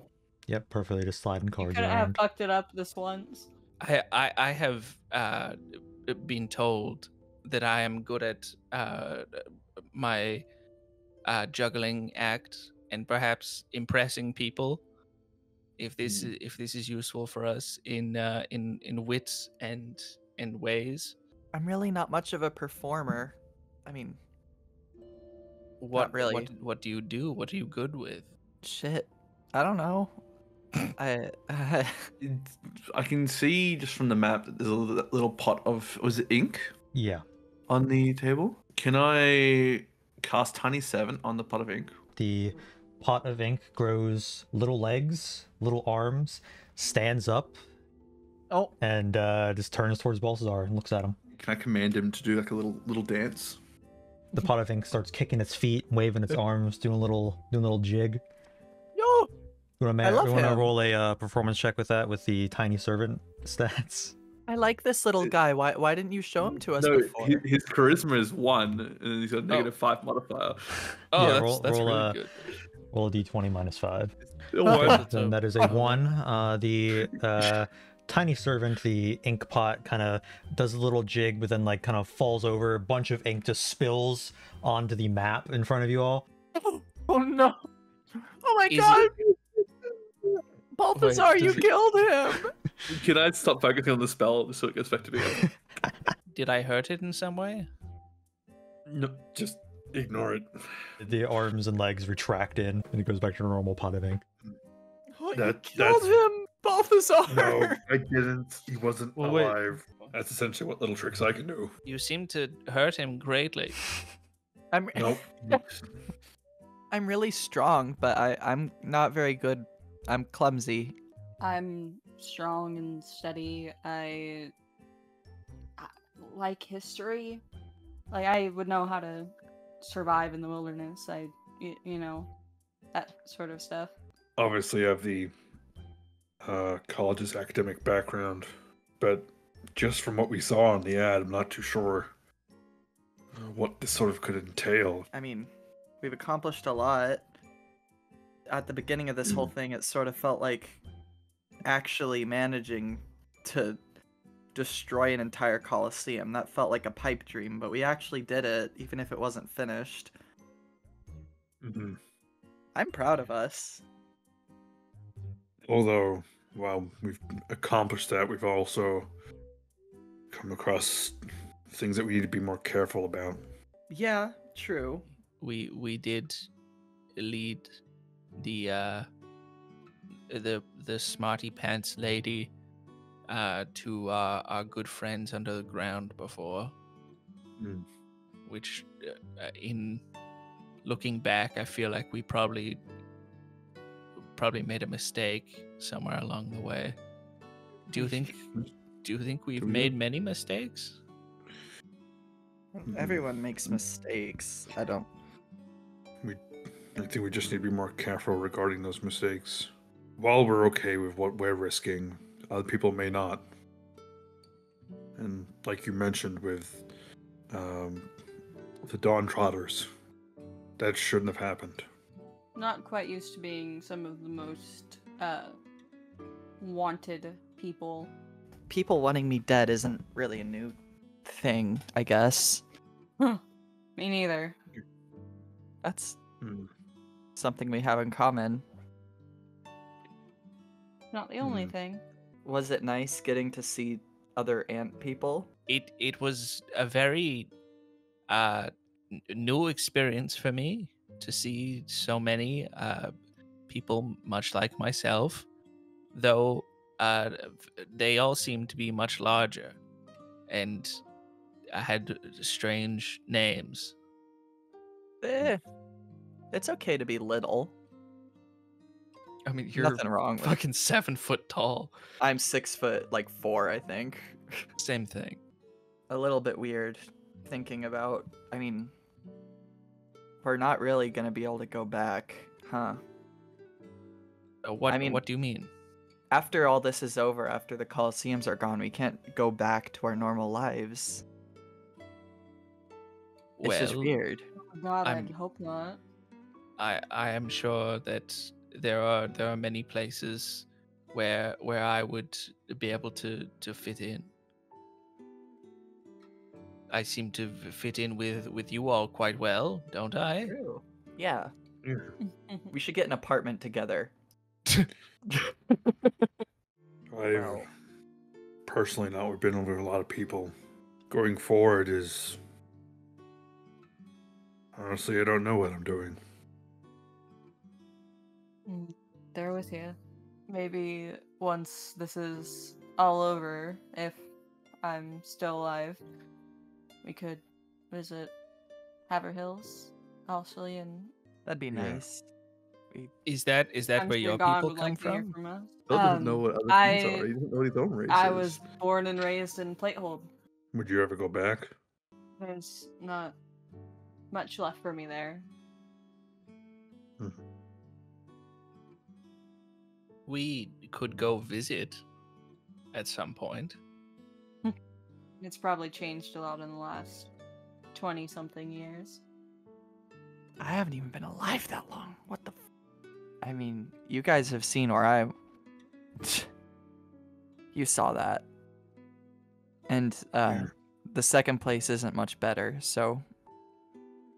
I guess Shello and I should get an apartment together. Might be the best. Well, after all is said and also done, we could all go back and be in the Colosseum.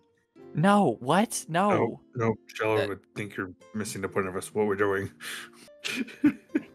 Perhaps what Shello meant is that we can make sure that the areas that were impacted by the Colosseums may need some help getting on their feet after we're done. I think that's a true. better interpretation of what he just said, yeah. A I- more optimistic one, perhaps. That is also another option, I suppose. It's only been like a month that I've known you guys, but I don't know. You're a better family than I had here. Do you have a second home? I mean, yeah, after Felsenstad wasn't, well, after it got destroyed, I had to go somewhere. I was young. It's better now, even if we're constantly in danger and whatnot. Well, it'd be better if we weren't in danger, but you can't choose all the cards in your deck. It'd be nice to at least have like a single good card, though. You know, feels like everything's just kind of been awful. I'm gonna flick a 3 of spades. What? What the fuck? Okay, cool. Thanks, Cello. That's a good one. The tall, slender gentleman on the ground did ask you why you believe in your faith. It's after I got relocated, after Felsenstad was destroyed, it was all I had left. I didn't really choose my faith, but it's like it found me. It was the one good thing I had in this hellscape of a city. Maybe it's just a sense of loyalty. You said you do not have any good cards, Yeah, yet you believe that your faith one of the only good things. Yes. yeah. I mean, I guess the only good thing, aside from you guys. You still I- believe, and it is still bringing you whatever you require. Yeah, I think it's. Yeah. Well, do you not think that that is something which you can return to? I suppose so. Although a lot of the people in the church aren't really welcoming to me coming back. And make your own space. I guess, yeah. I'll start a new city, Pebbleville. I'm more so saying, in a roundabout way, I do not wish to co-sign a lease. Oh. No, that's fine. Sorry, I really shouldn't have dropped such a decision on you. That was. Sorry, we should have had a private conversation about that first. I didn't mean to announce that to the party. They don't think fondly of you? Oh, no. I didn't live at the church, not permanently. But even the people I did live with didn't exactly think fondly of me, so. Do you think other people think we are right in what we do? I guess it depends on who you ask. Yeah. I suppose more so once the Keeper of the Owl mentioned the areas with the Colosseums will need help, do you think people will accept help from us? The capital's convinced all of these people that somehow this brutal slaughtering of each other is fit for entertainment. So a lot of people might not agree with us, but I think it's right. You can't really help those who don't want to be helped. You can, but you can help the ones that do. Are we simply unleashing more of a chaos widespread than these small contained? It's not contained. You have innocent people, you have terrible people in those Colosseums, but you have terrible people outside of it as well. So why not try and save the few innocent people being slaughtered? I mean, we can still send the horrible people to jails. Yeah. It's just, this isn't the way to punish people. It's not. The one thing we can try our best to do is just help the people that are being abused and hope that they see that we're only there to help. That's all we can really hope. I do feel very bad for all that has happened to Eloise, the stranger who resides in our apartment. She's not much of a stranger, but I know what you mean. Especially with Bambash and all.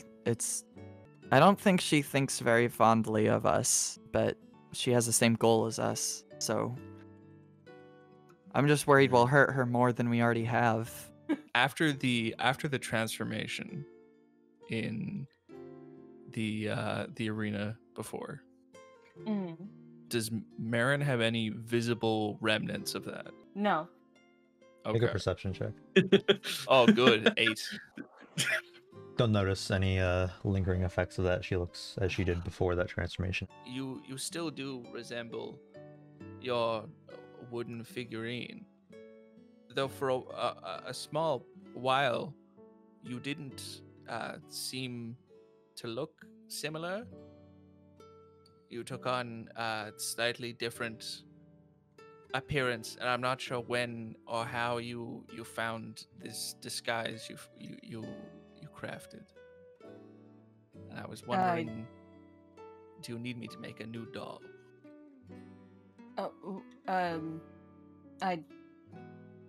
It wasn't really a disguise. You don't have an idea of why you're able to? I Or have an inkling. you didn't perform in any traveling shows. You're not some a freak, are you? I have never performed ever. When we finish up here, I want to try and go back and put my demons at rest. Possibly bury or have a stone dedicated to my daughter. Sort of put my past at ease. I truthfully have no clue if the people who I lived with here are alive or dead, but Well, I think I'd be better off not knowing, at least for now. my wife used to say a lot that it's best to end things correctly than to not end it at all. I agree. Just, I don't know if I'm ready quite yet. Just know that when you are, you have us here to help. Thank you, Balthazar. Malf. He said that he mentioned his husband, Erig. Apparently, an elven deity spoke to him directly. I don't know if you all heard that, or at least him say that, but it's been weighing on me. I don't know how that can be true. I've been worshipping adamantly for years at this point, and I didn't think that was possible. The gods had been silent for ages at this point, and it's baffling. Hearing that news, I wasn't ready for it. I mean, we met Eric. We talked to him. He helped me get my abilities back after I had that little hiccup, I guess I could call it. But he's in the capital. He's a cleric. It's not possible that he died. Are you sure? I'm not sure, but it just doesn't seem possible. We live in a strange world. I'm gonna climb up onto the table and kind of reach over and grab all of the toys and put them back in my bag of holding and give everyone a side eye as I pick up their toy. I'm gonna just stand up and take a bow and say, I bid you all adieu. I guess I should do the same. I'm exhausted. As you walk by Pebble, one of the cards falls out and onto the ground. Okay. What card is it? Go back and... As you pick it Excuse up, me, it Rock moves Lady. across the ground a little bit, and Shello and Pebble, you hear a little. Shallow, are you moving the card with your mind? Can you do that? I don't think I can do that. What was that? I'm gonna- What was that noise? What is I'm going gonna on? chase after the card. Where's it going? It's just in front of you still. It's kind of moved like an inch on the ground as you try to pick it up. It's kind of moving away from your hand. Pebble will I'm gonna- also reach to I'm pick it gonna up. now. bend down slowly to pick it up again. Yeah, you pick it up. Okay. Can I flip it What? over? Is nothing? Nothing looks strange about it. Okay. It's not his I'll card. put it- Is it my card? It's the same Was card, it yes. perhaps the three of spades? You hear another faint laugh behind you. Oh. look Pebble at like instinctively punches the wall behind her, What- tries to. Why tries the to- wall? Well, because you said behind me, but I'm standing back to Okay, the go wall. ahead and make an unarmed strike. Okay, 16. Hand hits the wall, hurts a little bit. Ow. Ah. Someone hits the bottom of your floor with a broom. Can I make a check to see if I can see what is making this noise? Oh yeah, make a perception check. I'm really great at these. 19. You don't see anything as you're looking around. The room is kind of gone, quiet. There's some creaking of the floorboards down the hall, but you don't notice anything. That was weird. Balthazar, did you make the card do that? Did you make another inanimate object kill itself? Is that what happened here? No, it takes away from how much magic I can cast. I'm not going to cast it randomly. Oh. Shello, is this a prank? Are you pranking me? I don't know what that means. Okay. There Are is a you small voice. are you committing a jape, perhaps? No japes here. I figured he might know the word jape. Maybe it's just a draft. Just don't worry about it. Sana will go ahead and go to bed along with Pebble and Shello back to their rooms, leaving just Mherren and Balthazar at the living room table. you weren't really born with magic, right? You learned it? When I first went to the college as a student rather than a teacher, one of the things we learned is that it's a skill that can be learned, but some people seem to have a better grasp of it. Every person with enough training has the potential for magic, but I don't believe that anyone has to be born with it to be able to use it. It's just I know that what I'm able to do now isn't the same thing, but I don't know if magic alone is, I guess, supposed to feel like this. What does it feel like when you do magic? From being entirely honest, of recent, the times I've had to use magic has been either towards defending myself in the group or aggression towards someone who has harmed or is meaning to harm those around us. What do you feel when you're using your magic? Or, do my thing and my scars would light up with the curse. It's, I guess, what I like to call it. I don't know if it's really a curse. It would feel like I was being shocked, but not like electricity, like when you touch someone and you feel that brief spark, where it feels odd but it doesn't hurt. That's what it would feel like. But now it's hard to describe.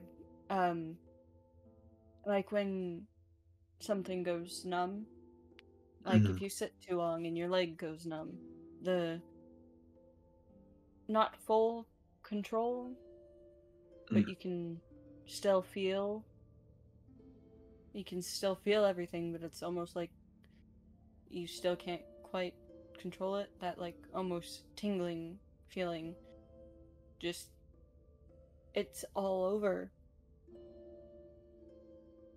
and it doesn't feel right. Balthazar sort of grabs Mherren's arm and sort of rolls up any sleeving or wraps she might have around her forearm, just to see if there was anything different, such as how she'd mentioned that there was a different feeling to what normally is. Balthazar, can you make a medicine check? Yep, a 16. Everything's normal, although she does feel a bit cold. Strange. Is it normally like cold around where we are, or? No, it's moderate, very moderate temperature. Obviously, because you associate with what's happened with your power to be negative, you associate it with it being a curse. But it's different. When I was unconscious, after getting the scale, it's hard to describe. It was like I was having another one of those dreams that I mentioned before, where I'm seeing through the lens of something else, but something was talking to me. You had another vision? I don't think it was a vision. It felt like something was reaching out to me. And I think that must have been the case, because that's why I can do what I can do now. That's why I could transform. I've been trying to take note and study what the scale's able to do. It's definitely not an easy task, because even the college struggled. It's a catalyst. I feel a pull to it, and it's painful. It feels like I'm dying of thirst, and there's a spring, a waterfall even, miles away that I can see, but I just can't reach. And I don't know if that would be remedied by having it in my possession, or if that would just make it worse. But it feels like it's consuming me. One thing I have been able to pick up from it is that this scale, it seems to be, it doesn't seem like one of clean energy. It does seem to corrupt where it's near. Like you'd mentioned that when you got your powers, you felt a very strong energy to it. That's normally something of this power would kill anything that was affected by it, but with you it hasn't. It felt like a buzzing before, and now it's like a symphony. It's so much more than it was. With what you were hit with, raw type of energy, if the scale, if we can manage to complete it, it seems like it would be in its most natural form, being clean. The ability that I did before, where you saw it, the form, the magic. I couldn't control it like that before, and then I heard that voice, and as soon as I had my hand on that scale, I was in control. It felt like for the first time in so long, I was in control. And I could do what I wanted. Everything that I was wanting to do, it happened as I wanted it to happen. It wasn't like the magic before, where if I did anything, it seemed to burst out uncontrollably in an effect I couldn't even predict. It felt like I could sway it. As Balthazar sees Mherren sort of getting stirred up, thinking about it, he grasps her hand. This magic, it's highly unpredictable.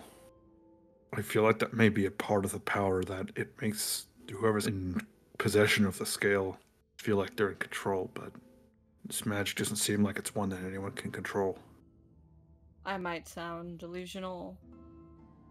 I think the voice that I heard and the things I'm able to do, and with what we've been told about the scale, I think maybe that whatever produced it held out a hand. Because I didn't lose my mind. And I know that you guys might think that. I'm sure I looked it. But I didn't hurt. It didn't hurt like it used to. And even though I felt a little bit numb, it didn't sting. It huh. I don't know. Did it feel welcoming? Not exactly. It not welcoming, but the way balm does when you put it on a burn. That sounds ridiculous. No. It sounds pretty accurate. Because normally you'd mention the stinging, but when you had the scale in a more so complete form, it was less and less of a pain and more of a numbness. When you were unconscious, when you were holding onto the scale, the gauntlet seemed to have some form of connection with it, in which possibly it may be linked. It wouldn't surprise me. Heading north, it may be worth our time to try and possibly track down the inventor of the gauntlet, or at least someone who may know of what the gauntlet was made for. It seems very similar to the one that Eloise has, but different somehow, like it was made for something else. If we can track anyone who may know about the gauntlet, then they may have more information on other shards or what exactly we should be looking for. Right.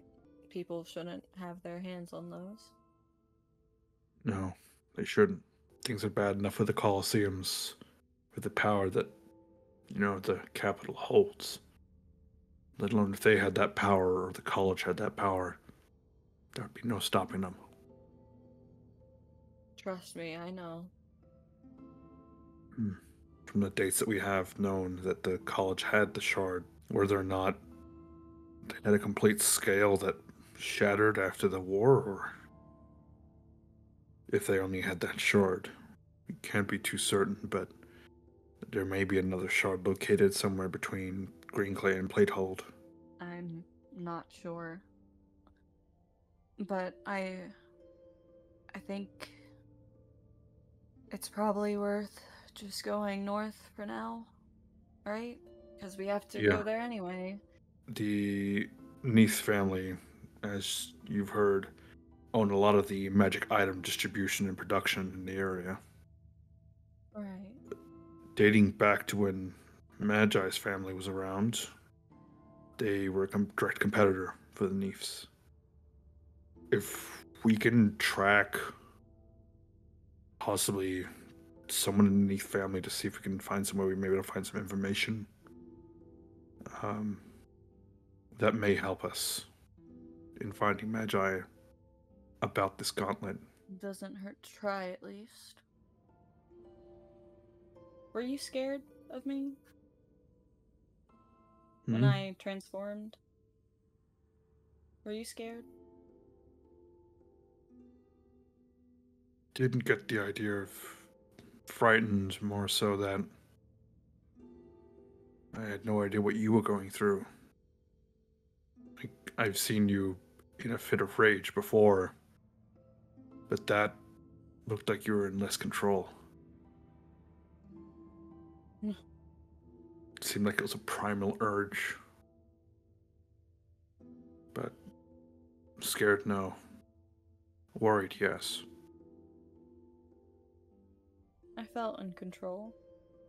I know that clearly not everyone believes that. It may seem powerful and the power may seem good, but don't let it get too much. I don't think I can be away from the scale much longer. I don't think I genuinely, and I know that you might think I'm being naive or irrational. I don't think this is corruption. I don't think it's from the scale. I think what's happening is coming from the voice that I spoke to when I was unconscious.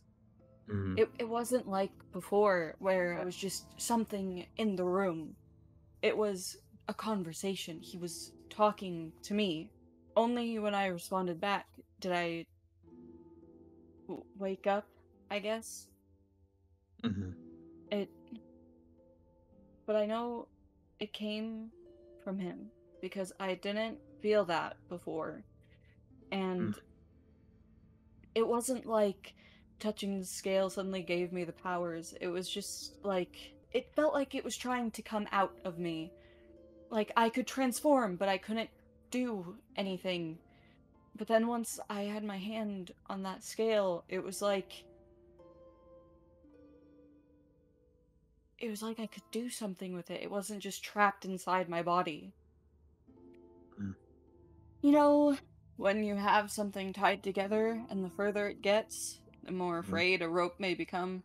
That's what it feels like, and I get angry. I feel like I'm burning inside the longer that I don't have it with me, and I think it stabilizes me. Okay. Then we need to organize something. Because like I'd mentioned to Shello, having the scale out in the open, its energy signature is that any of the mages in the college can sort of be able to find. If you're to use this scale, it will be strictly under my supervision. And that we can also use it to see when you said that you were conversing with the person talking to you, that we try and use it to find the other pieces. We can try, but Mm. what's your idea for me using the scale under your supervision? When you're asleep, you have nightmares as well as when you're unconscious. We can use that to try and get in contact with whoever we're speaking with. Maybe we can find more information. I don't think it's a two-way thing, if that makes sense. I think he can contact me, but I can't contact him. Who knows? Maybe I could be wrong. I don't know anything about this sort of thing.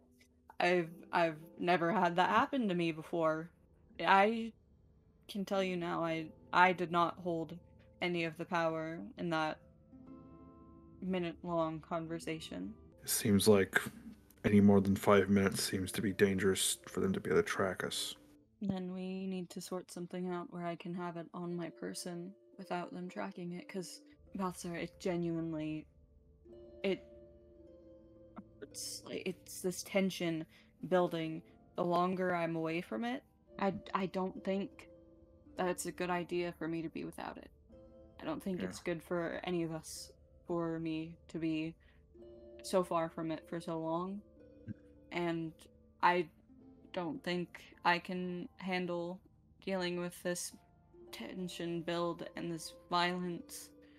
I don't think I can do it between each time I may use the scale.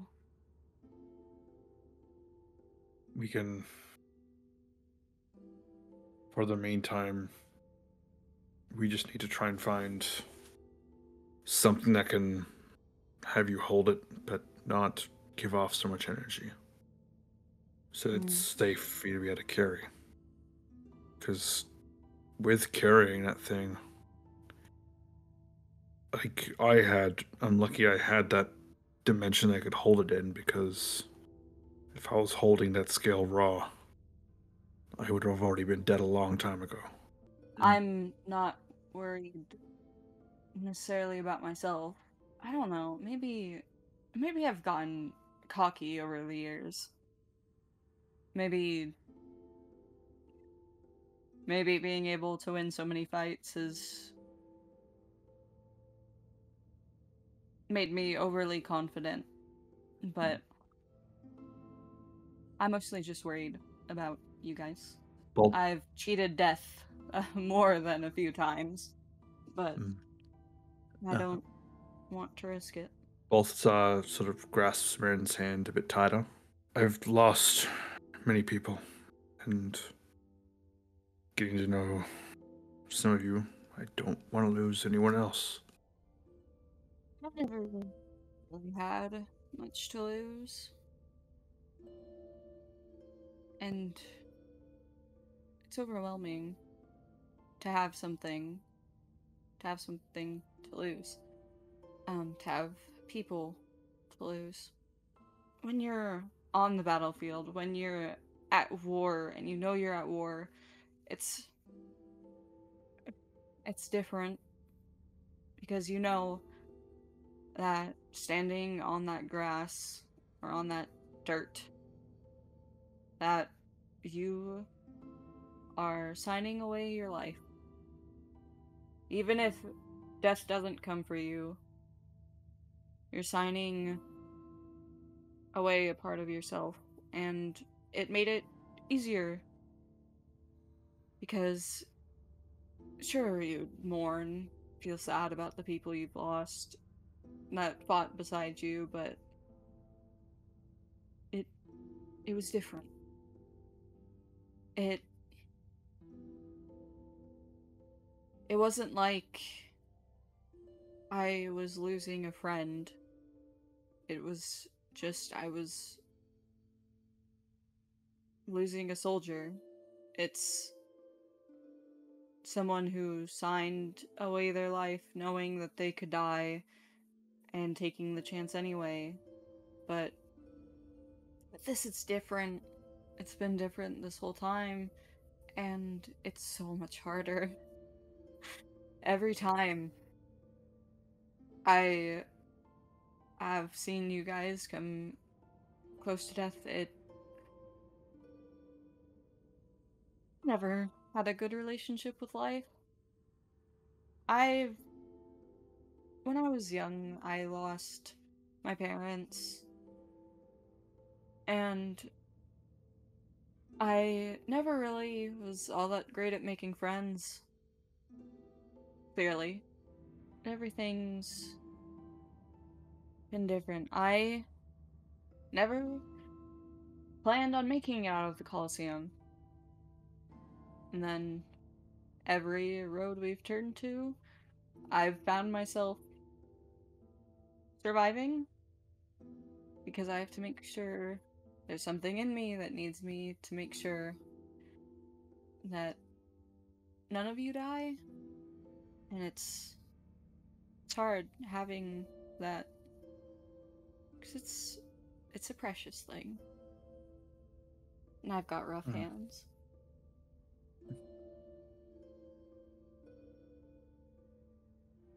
Just know that while you don't want us to, or myself to die, the same kind of goes for you.